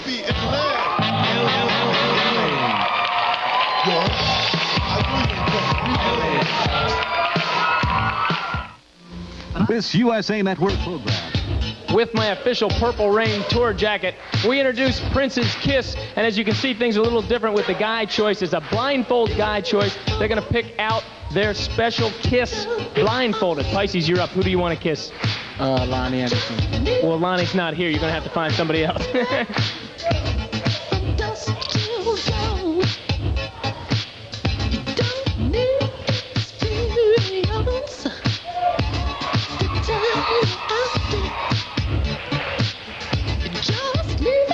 The biggest cheater in here.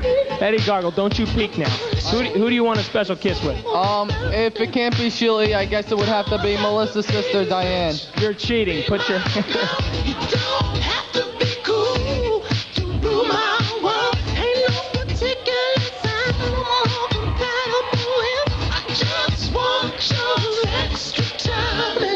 Eddie. Yeah. You don't have it on right. Spin it around, Ed. All right. Yes, I'm happy. Go get him, Ed. Don't run into anything.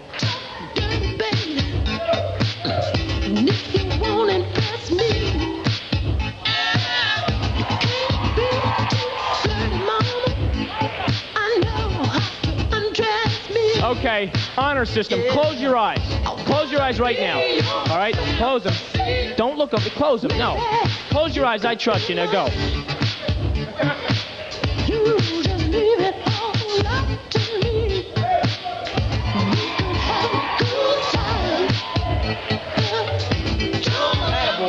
All right, Vince, you're being fair. Who do you want to share that special kiss with?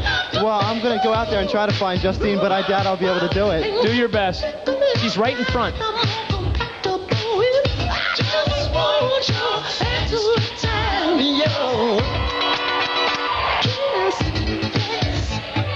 Okay, Terry, you're up next. Who do you want that you won't be able to kiss? Janet Jackson. All right, who do you want to try to find here to kiss? Let's see. Maybe Diane? All right, go try to get her.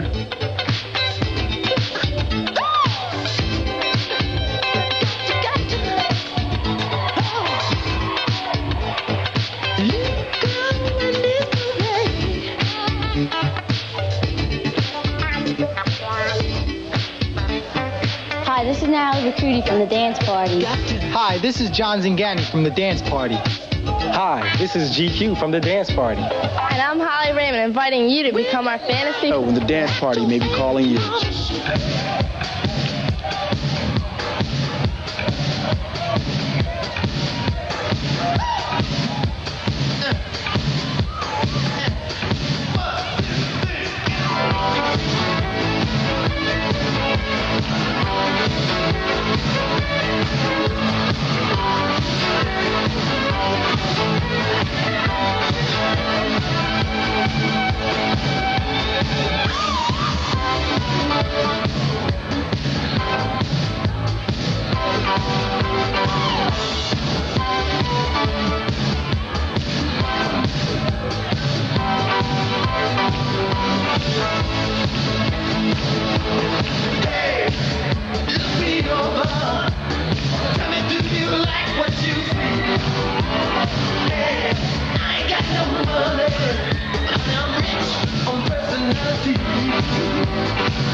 flip back in our time tunnel. Michael Money Myers, who are you dancing with here? This is my partner, Diana. We've already met Diana. Now, listen, she's one of the cutest newcomers we've had here in the dance party.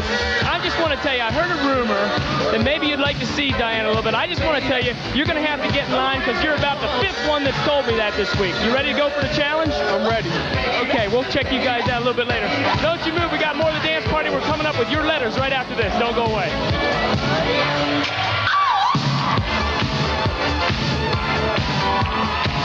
Mike, it says Mike here. I think you've been on the camera too much. They think you're the host. No. Mike Nice, our producer. No, I think you just really read that wrong. It says the host. The host. So you're hostile. You're the big heavy. All right, well, stay with us, Mike, while I finish. It says the host, Mike, or Dave, or whoever you want, is really hot. I guess that's the both of us. But just in case you might forgot, the dance party is rad, and I hope it'll be on from this day to eternity. Yeah. That poem was for you, Cindy, and for all the regulars. Do you want to make sure that you give a special hi to Brad first? Hi, Brad. And you want to write him back and send a picture, maybe? Yeah, sure. Do you get a lot of letters, Cindy? Yeah. Yeah. Oh, gosh. I'm going to send you one next week. Will you answer mine? No. I guess I'm not the host now. No, I will. Hang in there. We need your letters to make it happen. Check for the address a little bit later in the show so that we can get back to you. You got to check for that so you can get to us. So we'll move us to our video spotlight. And our video spotlight is, don't hold this. It says, Howard Jones, you know I love you.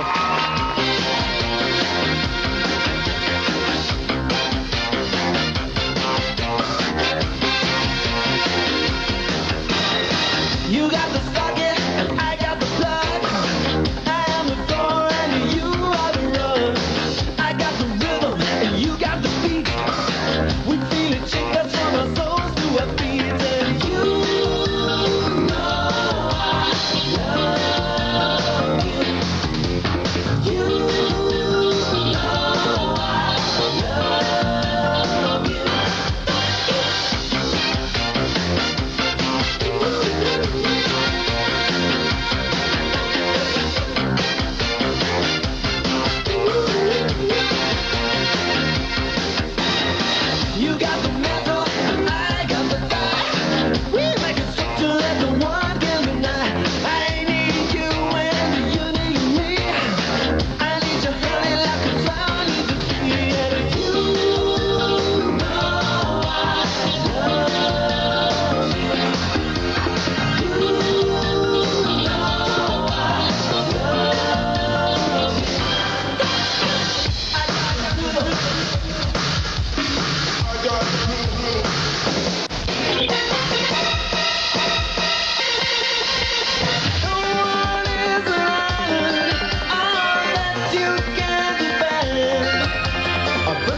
Joe Penny, Riptide. Tonight at 7 p.m.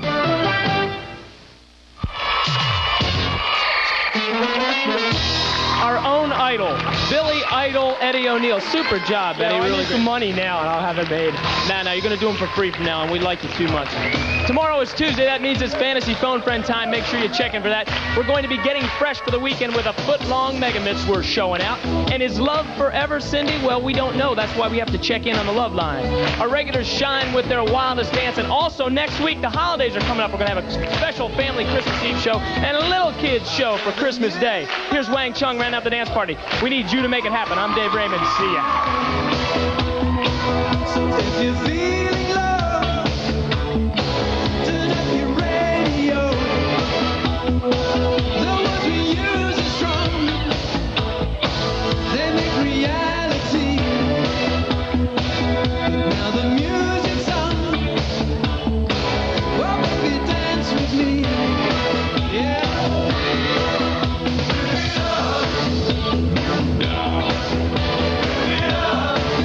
Move it down to the ground.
Tonight at 7, Nick, Cody, and Boz try to protect a beautiful girl marked for murder on Riptide. Then it's fast-breaking college basketball action as the Owls of Temple try to freeze out the UCLA Bruins. Now stay tuned to climb aboard the Cartoon Express. It's taking off next on USA.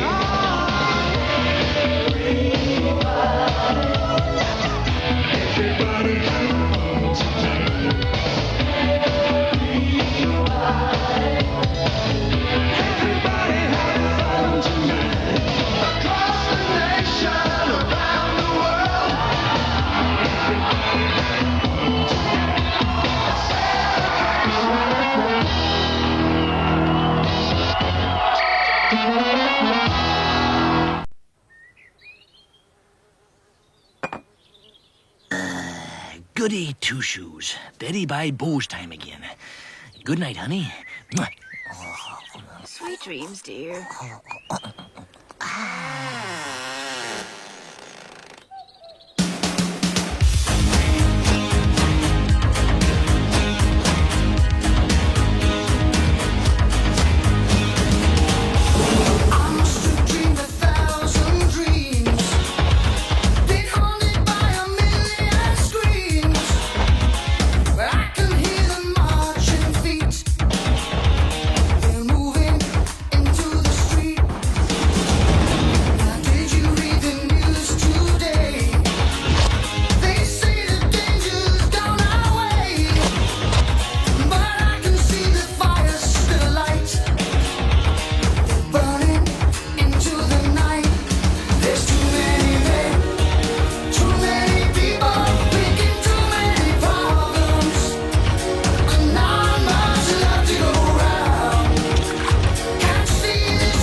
terrible dream.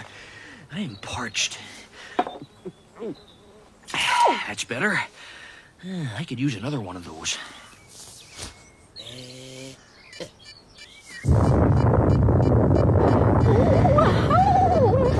That's one heck of a nurse. Is this one of your fantasies? You see a big, beautiful supermarket, and they say to you, go ahead, do what you've always wanted to do. Run wild, grab everything you can get your hands on. Everything in this supermarket is yours, and it's all free. From Hollywood, where dreams do come true, it's the return of the one and only Supermarket Sweep. Are you ready to go shopping? Who's got the Hidden Valley? Come on, you're on. Who's got the Starburst? Come on, you're on. Who's got the Friskies? And come on, you're on. We're ready to play Supermarket Sweep. And here is our host, David Ruprecht. Howdy. Hello. Thank you. Welcome back. Hi there, and welcome to our show. As you may know, this is a very special show. It's our Supermarket Sweep of Champions. All of our contestants are sweep winners who have returned to compete for another chance at $5,000. Oh, boy. And a great-looking group it is. Let's meet them, David and Nicole. David, how do you know Nicole? Well, we've been dating for a little over 4 years now. Dating for 4 years? Yeah. You don't want to rush into anything, do you? Nicole, how'd you meet David? We met at school. At school? Yeah, in high school. At high school. And David, remind us again what you do for a living. I find locations for the film industry. Good. And Nicole, how about you? I'm a student at UCLA. Studying? World Arts and Cultures. World Arts and Cultures. Great. Carol, how do you know Rhonda? She's my very best friend. And Rhonda, how long have you been friending? About 3 years. 3 years now. Good for you. What do you do, Rhonda? Remind us. I'm a personnel specialist. And Carol? I'm a school office manager. Okay, great. And Mike and Elizabeth, how do you two know each other? Husband and wife. So you know each other very well? Very well, yeah. Elizabeth, how long have you been married? Almost 5 years. Almost 5 years. And what do you do? I'm a supervisor for a music marketing company. Very interesting. And Mike? And I'm the controller for a large tool and hardware company. Terrific. Well, thank you all for being back with us. We're going to have some fun today. I hope you brought all your shopping skills because you know you're going to need it. A little bit later on, you're going to be running like mad through our aisles at a chance for $5,000 in cash. You bet. And since every second counts, I'm going to give you a chance right now to earn more time. Obviously, the more seconds you can earn here, the more seconds you can spend in the market grabbing goodies. Who's going to play first? Nicole, Mike, and Rhonda. Okay, partners, we'll see you later. Now, as you know, each team starts with a free 1 minute and 30 seconds worth of sweep time. Yes. Now I'm going to give you a chance right now to earn 10 extra seconds. Let's see what kind of shoppers you three are. Look at this. This is a 12-ounce can of Planters lightly salted peanuts. Now, the one thing I can tell you is that this does not cost $2.19. Do you think the actual price is higher or lower than $2.19? Lock in your answers. You got 2 seconds. If you're right, you get 10 seconds added onto your sweep time. If all three of you nail it, I'll give you an additional 10 seconds each, okay? Nicole, what did you say? I said that the Planters were higher. You thought they were higher. Yeah. How about you, Rhonda? Well, I disagreed, and I thought they were lower. You didn't go along with her, okay? Mike, how about you? I thought the Planters were higher. You think they're higher, so Rhonda's the only one standing out there all by herself, but then again, she might be the only one to get 10 seconds. Let's see. The actual price of this product is $2.39. It is higher. So, Nicole gets 10 seconds. Mike gets 10 seconds. That puts you guys in a tie for first place. Don't worry, Rhonda. We got a lot more game to play. Our next one is our slogan game. Let's see how good you are at remembering those slogans. Here's your first one for 10 seconds. You buzz in. When I call your name, give me your answer. This company invites you to give your cold to Mike. Contact. Yes, contact. Correct. There you go, Mike. You're in first place. Knowing you can see through their product, but not their slogan, this company says nothing protects food better. Nicole. Saran wrap? Yes, it is a saran wrap. Okay. We still have a two-way tie for first place. Rhonda, you got to get some seconds on the board. Here we go. A few years ago, this product, with a classical name, claimed it was stronger than dirt. Mike. Ajax. Ajax. One incursion. Okay. Good for you, Mike, and the men shoppers of America are proud of you. You're in first place. We got a lot more game to play. Remember, the more time you earn here, the more time you get to spend in the market trying to win the sweep and going for the $5,000. Look at these three products. We have a 32-ounce bottle of Tropicana grapefruit juice, a 12-ounce package of Chips Ahoy chocolate chip cookies, yum, and a 14-ounce box of Rich's glazed donuts. Now, which one of these three products do you think costs over $2? Is it number 1, number 2, or number 3 that's over $2? Lock in your answers. You got 2 seconds. If you're right, you get 10 seconds added on. If all three of you nail it, I'll give you an additional 10 seconds. Okay, Nicole, which one did you say was over $2? I said that number 2, the Chips Ahoy, were higher. You think the cookies, the Chips Were Ahoy, over is $2, over $2. yeah. Rhonda, how about you? Well, this time I agree, and I think it's number 2, Chips Ahoy. Aha, the ladies stuck together. Mike, if you go along with the ladies and you're right, you're going to get 20 seconds added onto your sweep time. What the heck? I'll go with the Chips Ahoy. What the heck? All right, let's see. Which one of these products costs over $2?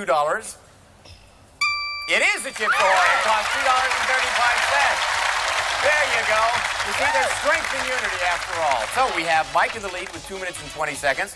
Nicole, 2 minutes and 10 seconds. Rhonda right behind, 1 minute and 50. We're going to bring your partners up right after this to see what kind of shoppers they are. And while we're gone, think about this.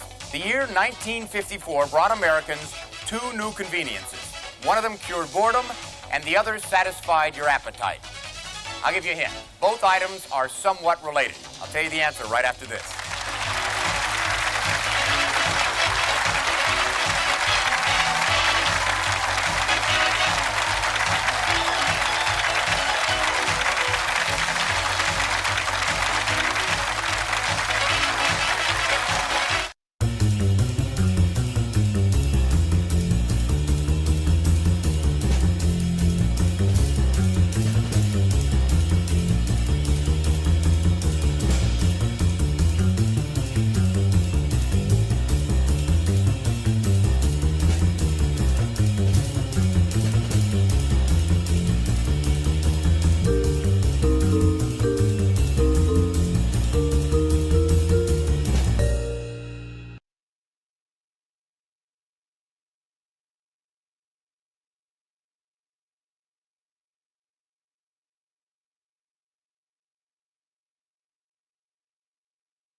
David Ruprecht, and welcome back to our supermarket sweep of champions.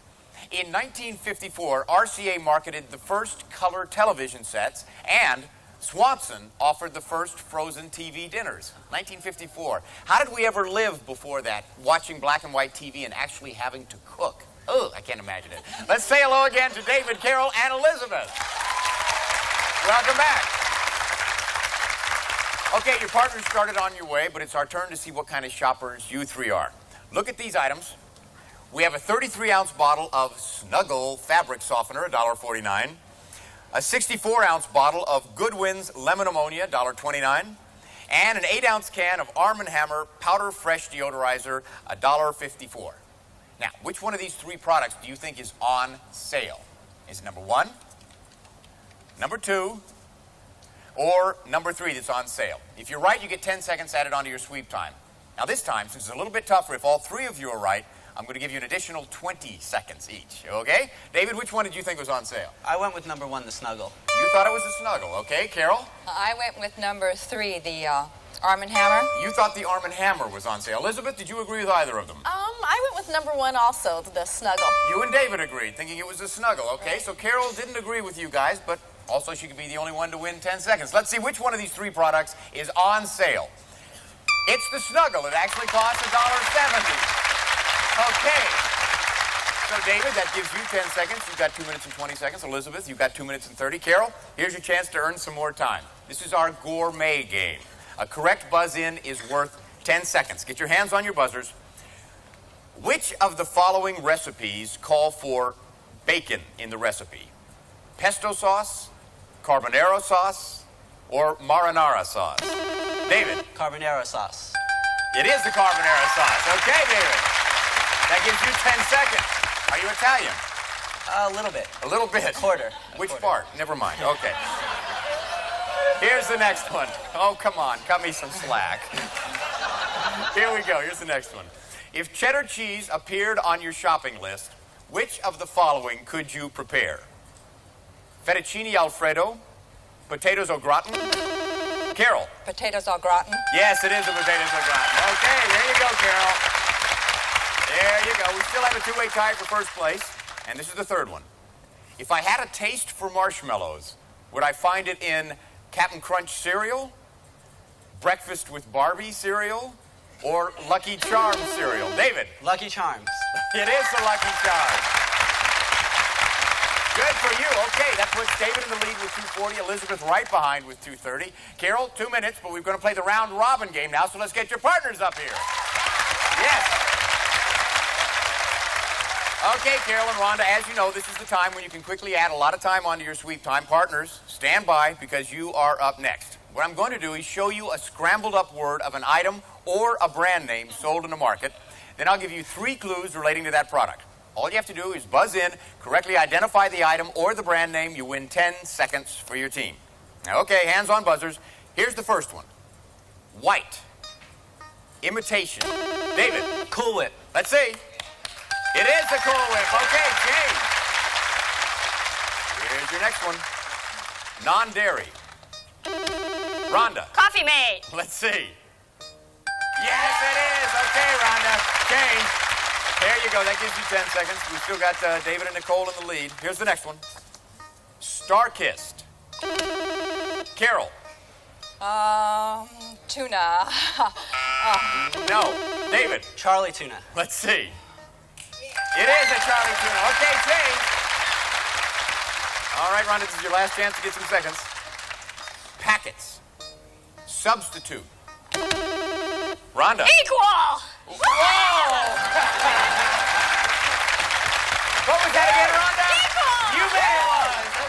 Okay. Terrific. It is the equal. So, David and Nicole are in the lead with 3 minutes. Elizabeth and Mike, 2 minutes and 30 seconds, right behind Carol and Rhonda with 2:20. Who's going to run the big sweep? David, Mike, and Rhonda, so don't you dare go away. When we come back, you're going to see David, Rhonda, and Mike running wild through aisles, a chance at $5,000 here on Supermarket Sweep.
Welcome back, and now it's time for our supermarket sweep of champions. Now, these people have been down this road before, so the competition is going to be awfully fierce. This is their second shot at the $5,000. All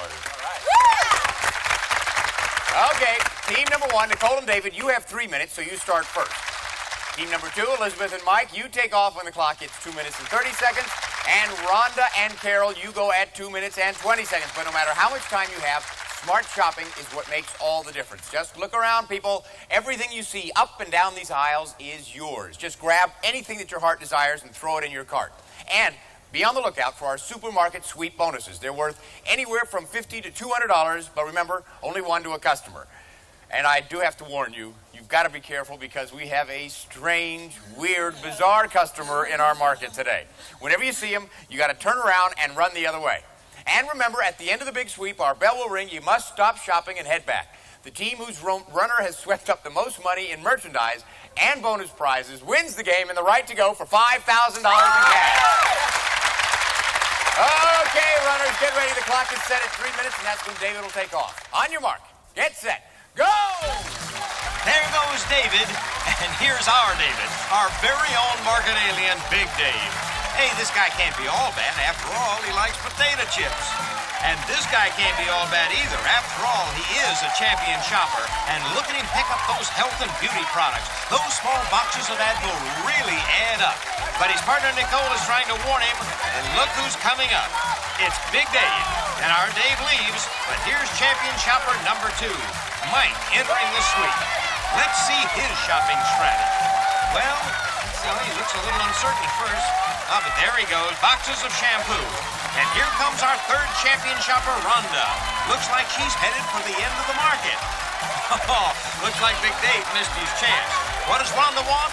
Good for her. She found a giant Dr. Pepper bonus. Can she take it with her? Well, she'll try. Mike is trying to clean out the health and beauty section. And David is trying to get back to the counter with a full cart. Mike wants to get by and get shopping. And there he goes, right for the diapers section. And picking up Pampers. Want to see something cute? Look at Rhonda. She won't let go of that Dr. Pepper bonus even if she has to shop with one hand. And why are these shoppers giving it their all? You have to remember that each one is a champ. Each has won a sweep before, but none of them have ever won the $5,000 bonus. This program is their last chance to go for the big money. That's why they're shopping like crazy. Now let's pick up Rhonda. What's she going to do to keep building up her store? Ah, she wants those big empty pitchers in the houseware section. And she'll get her limit of 5. Uh-oh, I'm afraid that 2 of our shoppers will find out that this aisle is off limits. Look, David has found his own bonus. It's the Swanson macaroni. What should he do with it? Bring it back, of course. And look at Mike. He's doing some house cleaning. He's piling in those giant boxes of Tide while remembering to pick some things up off the floor. And back to the Tide he goes. And his wife Elizabeth is saying, nice going, Mike. Well, $5,000 has to be on the minds of our champion shoppers. Imagine winning a big sweep, but not the big money.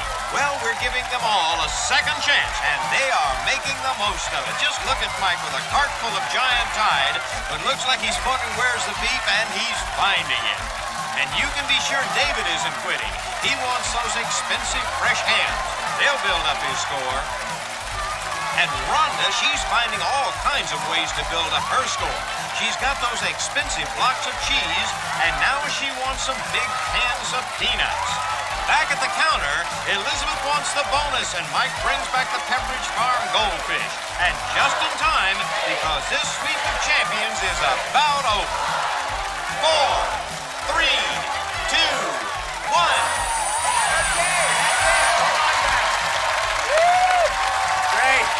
That's it. All right, thank you, Johnny Gilbert. Our official checkers are standing by. In a few seconds, we're going to find out which team has the highest total and the chance to go for $5,000 in cash. It's hidden in our product, one of these aisles here, just waiting to be won. Stick around.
drama, deception, conflict. R2-D2, you goof! Emotions run high. Obviously, the maid and the butler are enjoying their work over here. Challenging choices are made. Have the ring in one hand.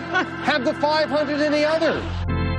Nighttime heats up. The Big Apple, get out of here. As cool deals go down. You got it. On Sale of the Century. Up next on Buzzer.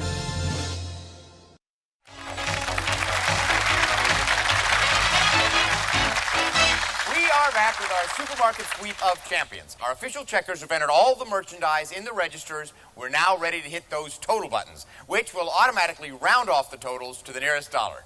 Okay, let's find out who won the big sweep. Team number 3, Rhonda and Carol, how much was your bonus worth? $200! Okay. So that means your grand total with all your merchandise is $592. Congratulations. Team number 2, Elizabeth and Mike, how much is your bonus worth? It is $50. All right. Okay. So your grand total with all your merchandise was $587. So that means team number 3 is in the lead. Team number 1, Nicole and David. Let's see how much your bonus is worth. $100. Okay. If your grand total is higher than $592, you will be today's winners. If not, team number 3 will be. Let's see. Your grand total with your merchandise was $843. You are up to the rest of you. Thanks again. You played a great game. Again, we have some wonderful party gifts for you. Come on, you're on. You guys are going once again for $5,000. Now, that $5,000 in cash, you know where it is. Someplace out there hidden behind a product. Can you taste it? We're going to give you 1 minute to find it and 3 clues to help you out. Clue number 1 will take you to the first product where you'll find your next clue. Now, as soon as I finish reading clue number 1, our 1 minute countdown will start. The clock is set. Are you ready? Yeah. Okay. Yeah. Now, before we started, you chose bonus game number 1. Here's your first clue. Looking for a pickle that's a classic. Reach for the ones made by... Ladder. No!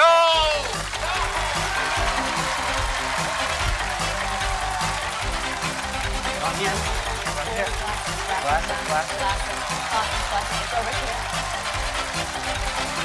Here it is, sweetie. Got it. Okay. Go ahead and spread this clue around. This product is not called Red Hat. It's called spread. Just look for spread. Red Hat. Red hat, blue hat, green hat. Do you see anything? Spread. Red hat. A red hat. Red hat. This product is not called hat. Red. The product is not called Red Hat. Spread. Sweetie, come on. Red Hat.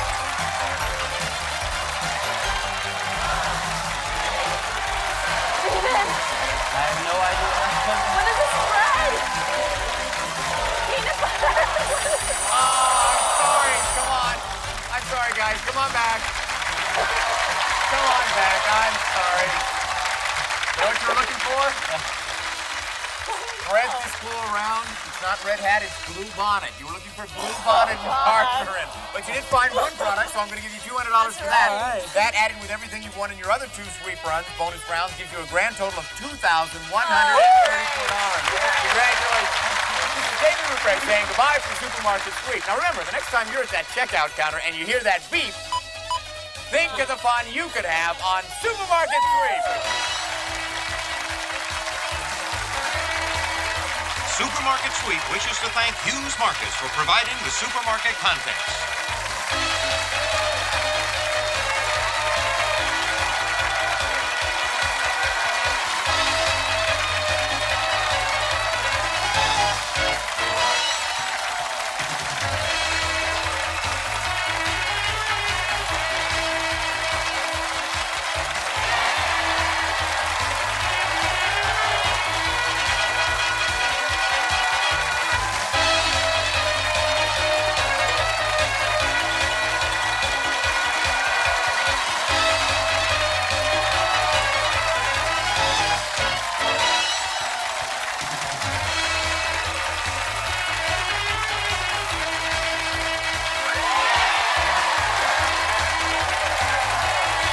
This is Johnny Gilbert speaking for Supermarket Sweep.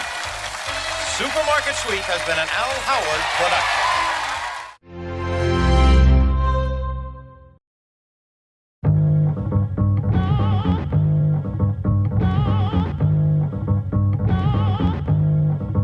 Sip the juice, I got enough to go around, and the thought takes place uptown.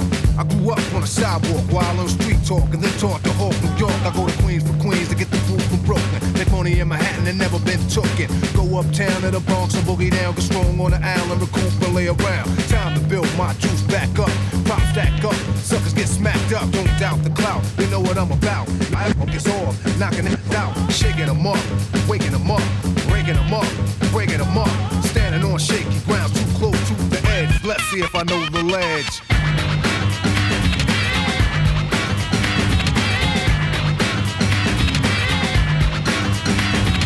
Corners trifling, cause shorty's here. I get cocked, living 40s a beer. Here's a sip for the crew that's deceased. If I get revenge, then they rest in peace. Somebody gotta suffer, I just might spare one and give a brother a fair one. Stay alerted on fees, and I do work with these like Hercules.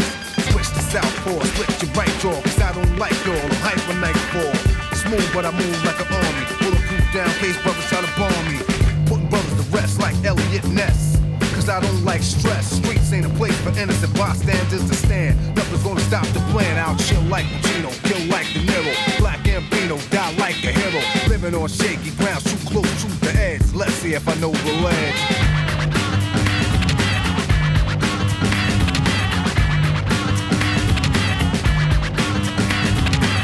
Shells lay around on the battleground, dead bodies are found throughout the town. Try to put shame in my game to make a name. I'ma put it on a bullet, put it in your brain. Rip the block like a buckshot, who cares where it goes? Just keep the casket closed. No remorse when a life is lost. I paid my dues, paid the cost. And my pockets are still fat. Wherever I'm at, I get the welcome mat. Even if my crew is steep, but one deep, I attract attention, people like to be. So come say hi to the bad guy. Don't say goodbye, I don't plan to die. Cause I get loose, and I got troops and crazy juice, in control of many, like Ayatollah Khomeini. Hang out with Smith and Wesson, don't try to play me. I'm at war a lot, like on war to die. But no war in the shop, my gun is warm a lot. When I cook beef, the smoke will never clear. Areas in fear, but this here's severe. Living life too close to the edge, hoping that I know the ledge.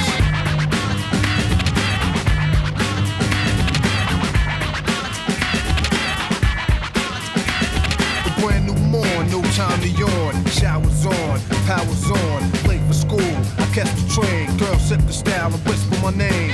I push up like an exercise. Check the intellect and inspect the thighs. Select the best one, pull it to the side. Keep her occupied for the rest of the ride. Read on my resume, she know already cool. Just meet me after school. We can moan and groan until your mom's come home. And you'll be calling me Aldo Capone, sweat me. She didn't wanna let me loose, come get me. As if you wanna sip the juice, cause the streets await me. So I take my gun off safety. Cause a lot of us hate me coming out of the building. They set me up, sprayed with automatics, they wet me up. And the puddle with blood, I lay close to the edge. I guess I didn't know the ledge.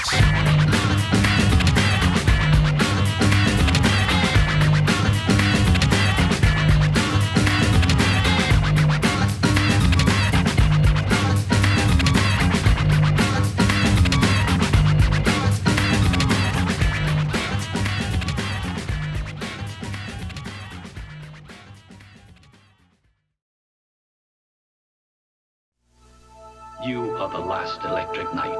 I give to you my power and my knowledge. You must carry on, but not alone. I have chosen this man.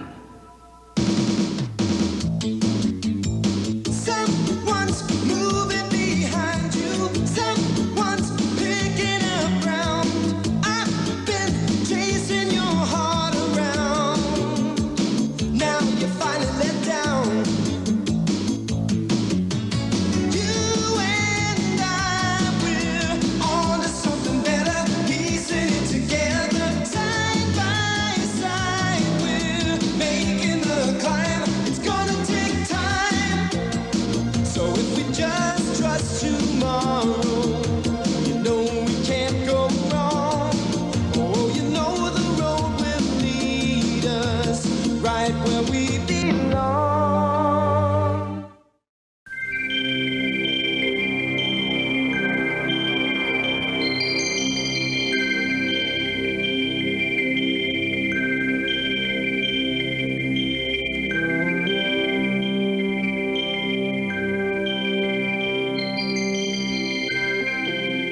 Albert Einstein changed forever the way we look at the sky.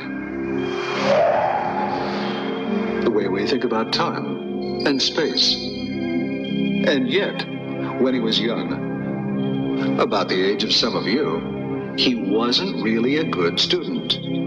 He was even late in learning to speak. When he was 9 years old, his parents were worried that he might have problems.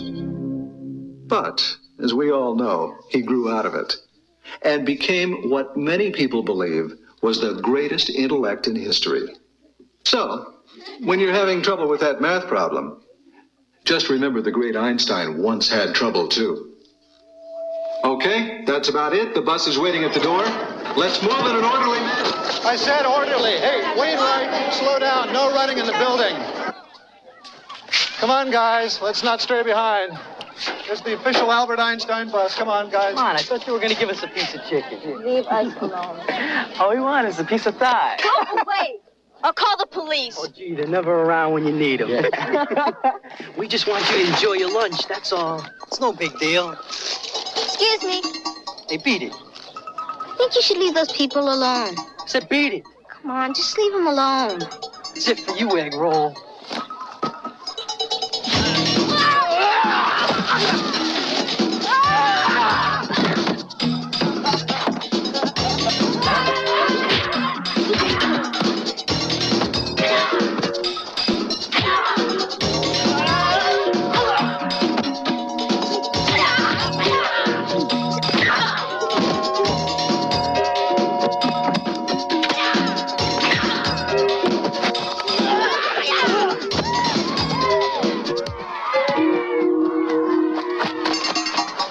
Every picnic has a dance. Sorry about the pie.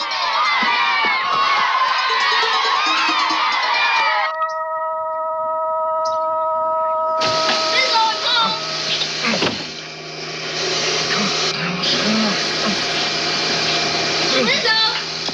Are you all right? Oh, hi, Ernie.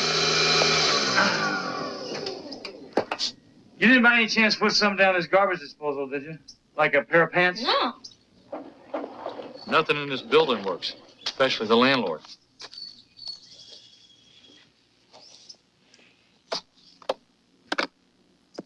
Not your day, huh, Miss Rizzo? So far, Ernie, it's not my decade. How was your field trip? It was great.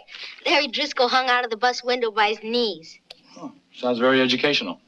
The stars were beautiful. Mr. Anderson told us all about Albert Einstein. Did you know scientists were working on a new theory of relativity? Couldn't. I was just getting the hang of the old one.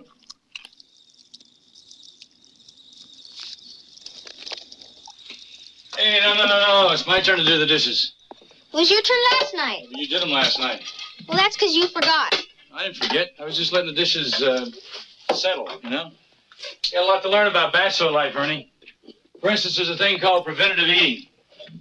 You know you're going to have a lot of dishes to wash after you eat, so you eat foods that don't make a big mess. Follow? I don't see why you don't just clean up right away. Then you'll never have a mess. My grandfather always used to say, a task left undone grows larger. Yeah, like homework, for instance. I already did it. When? In school. Ernie, you're not supposed to do homework in school. That's why they call it homework. Oh, by the way, Miss Blake is coming by later for an evaluation, so I'd like you to go to your room and read everything, okay? Hi. Mind if I come in? Oh, I wouldn't mind a thing like that. Come on.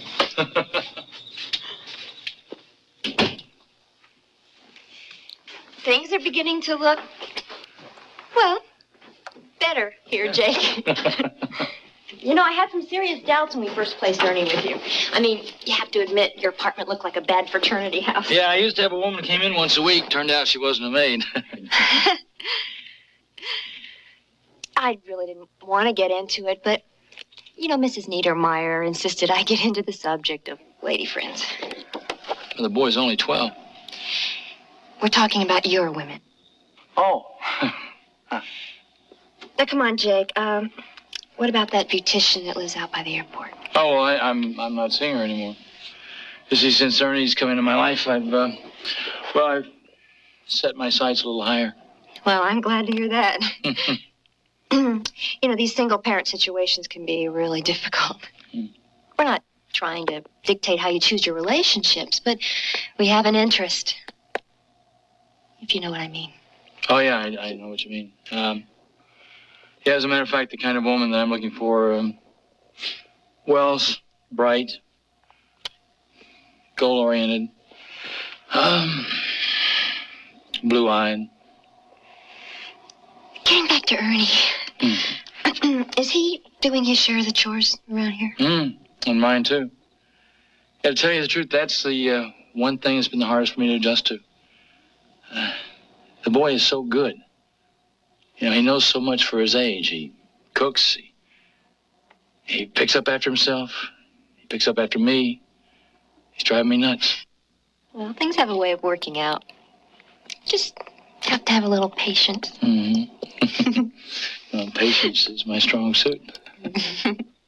Just wanted to say hi to Miss Blake. And his timing. Have I mentioned his timing? Hi.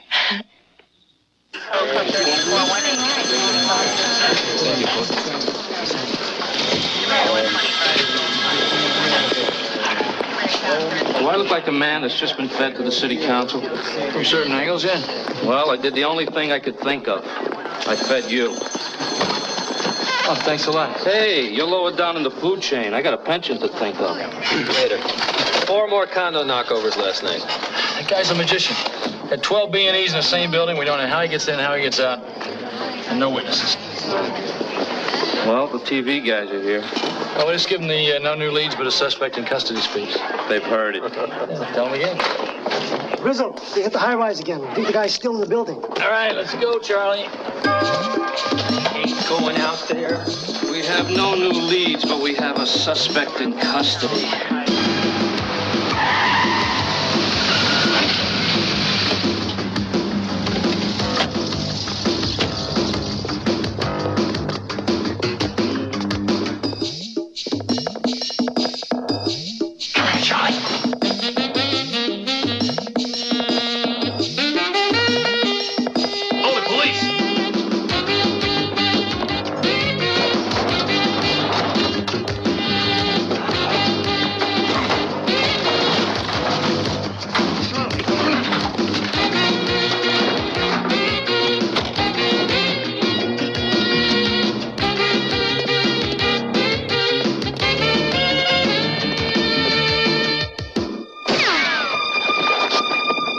Aren't supposed to have guns? Yeah, well, you can take that up with him. All right, let's go.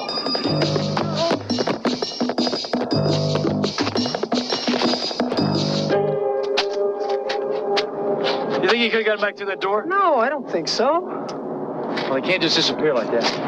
Are you okay? Yeah, I'm all right. Just don't like getting shot at. Yeah, well, what am I telling you? Every time we go out, something awful like this happens.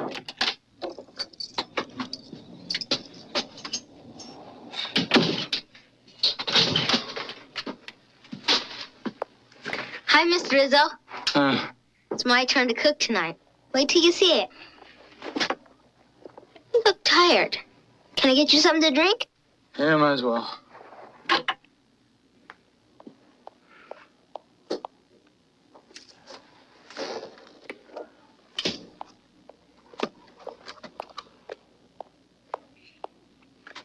These your shoes? Yeah, why? I was just curious. Thought maybe mine had shrunk. See, these are where mine usually are. I'm sorry. I put yours in your room. Thought they'd be easier to find. Something else I can't find around here lately. What? My apartment. What'd you do with it? I don't recognize anything in here. I can't find anything. Hey, where's my stuff, huh? It's all here. I just put it away. I know you've been busy and too tired to even think about it. Look, Ernie, I've lived here for 10 years. I finally got everything just the way I liked it. I could find things. I don't like things all changed around like this. Sorry. Put everything back. Oh, never mind. You always gonna be like this? I don't know how else to be. Me neither. Mr. Rizzo, where I come from, people have very few things. So they cared for what they did have. Yeah, well, where I come from, the idea is to get as much stuff as possible, use it up, and then leave it laying around.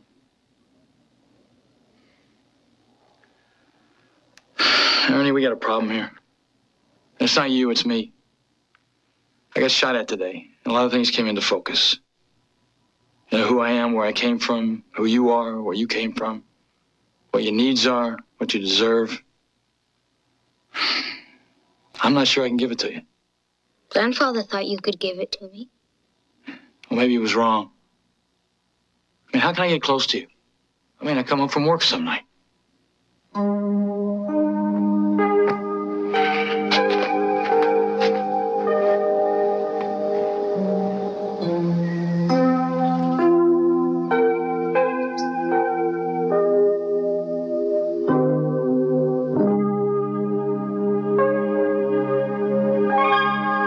Saba-san, what do I do?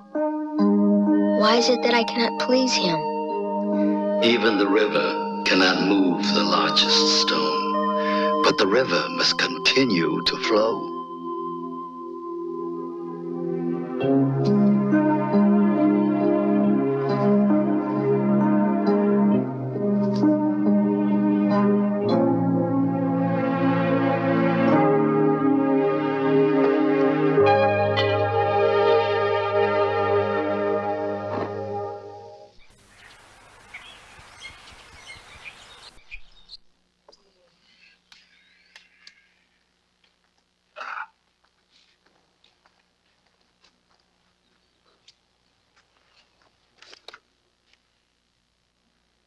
Now, what is this?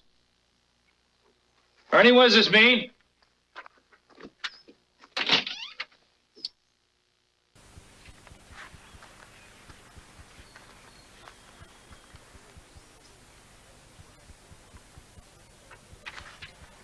Le cambrioleur de la tour a encore frappé un grand coup hier. Ah, mon vieux, ce type, il a peur de rien. Hein. Qu'est-ce que tu disais? Oh, Jack, tu veux faire un effort, concentre-toi. We got a case. We'll find Ernie. Don't worry. Oh, I don't know. I don't think so. Well, listen to this. You're the rock and I am the river. You must stay and I must flow. What does that mean? You know, he couldn't leave me a normal note that says, you know, I hate your guts, goodbye. He's got to leave me a fortune cookie.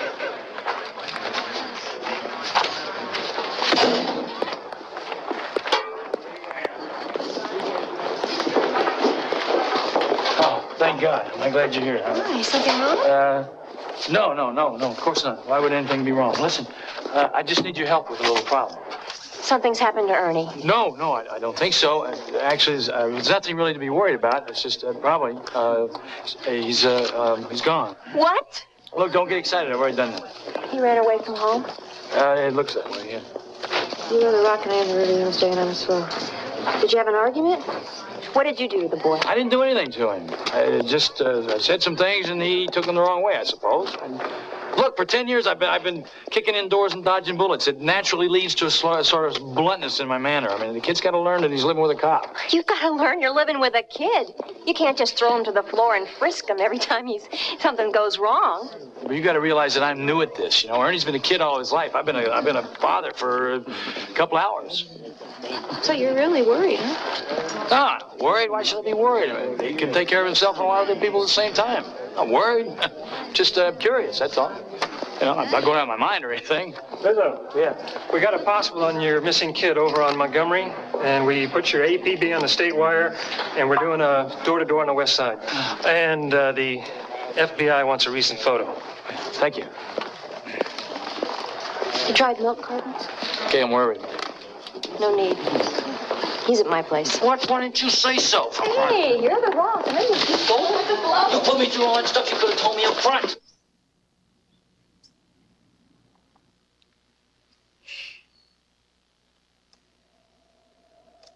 Try it again.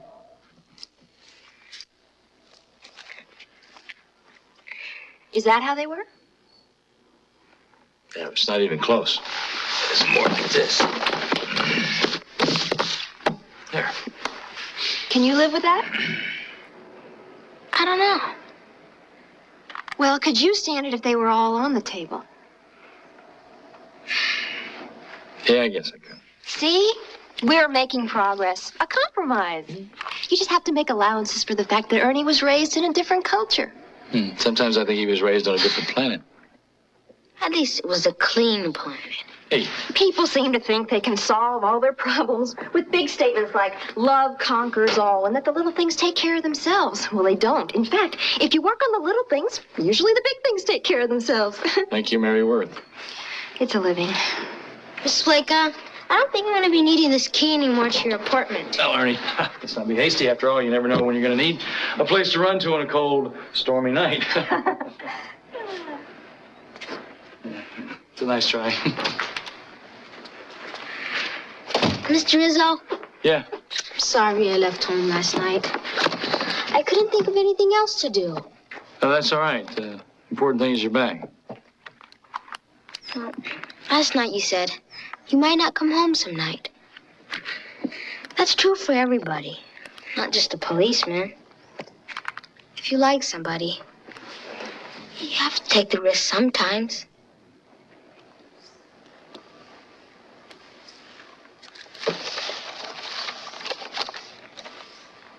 Is that what Salasan said? No, that's what I say. Come over here.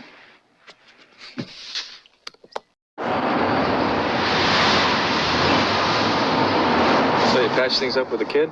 I hope so. What was that all about, anyway? I mean, not that it's any of my business or anything. Well, basically, we just had to learn to give each other some space, you know? The river's got to be able to flow, and the rock's got to be able to stay dry, and forget about it. No, yeah. It's kind of like a marriage. You know, Dot and I have our 13th wedding anniversary coming up. Really? What is that? Brass? Lace? Hospital supplies. Mr. Rizzo, Mr. Cheatham. Hi, Ernie. Ernie, what are you doing here? Captain Blake's told me where you were. What happened to security? They tell family, Jake. They do? Oh, that's right, they do. Well, I never had to deal with this before. I knew you were going to be here all night and probably wouldn't eat right, so I brought you some food. Well, Ernie, you know, we were going to... Oh, that's all right. What do you got here, kid? Some spring rolls, some dumplings Mr. Rizzo likes. You didn't tell me the kid makes dumplings. It's kind of personal, Charlie. So what are we watching here? Condo burglar. Rizzo thinks he's a magician. No, I don't think he's a magician. A human fly, maybe, but not a magician. A7, we've got a call from the 10th floor. Could be your guy. All right, Ernie, you get home right now.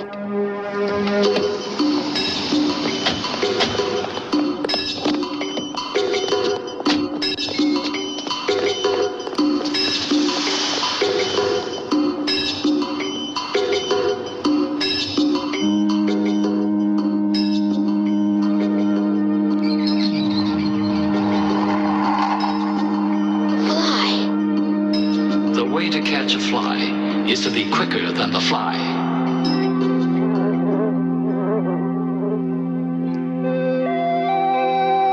I used to do it with chopsticks, but over the years I began to feel that it was, well, too Hollywood.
I'm glad you can make it, Charlie. It's all right, I'm okay.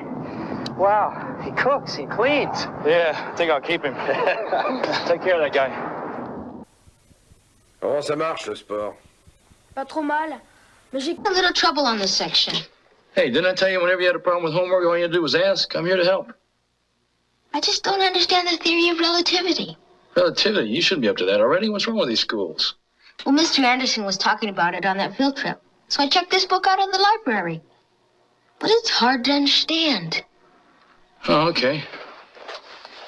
Let's see if I can explain that. Theory of relativity. All right, what you gotta understand, first of all, is that everything is relative. Everything? You're in a car. And to the ground, you look like you're traveling 50 miles an hour. But you're sitting inside the car, and you're not moving at all. You follow me so far? All right. Now, to a car traveling in the opposite direction, say 60 miles an hour, your car appears to be going backwards. Wait, I don't think that's right. Yeah, I think that's right. So what you're saying is, everything depends on your point of view. Like with Miss Blake. I'm a kid. So when I look at her, I think one thing. You're an older guy. So when you look at her, you have different thoughts.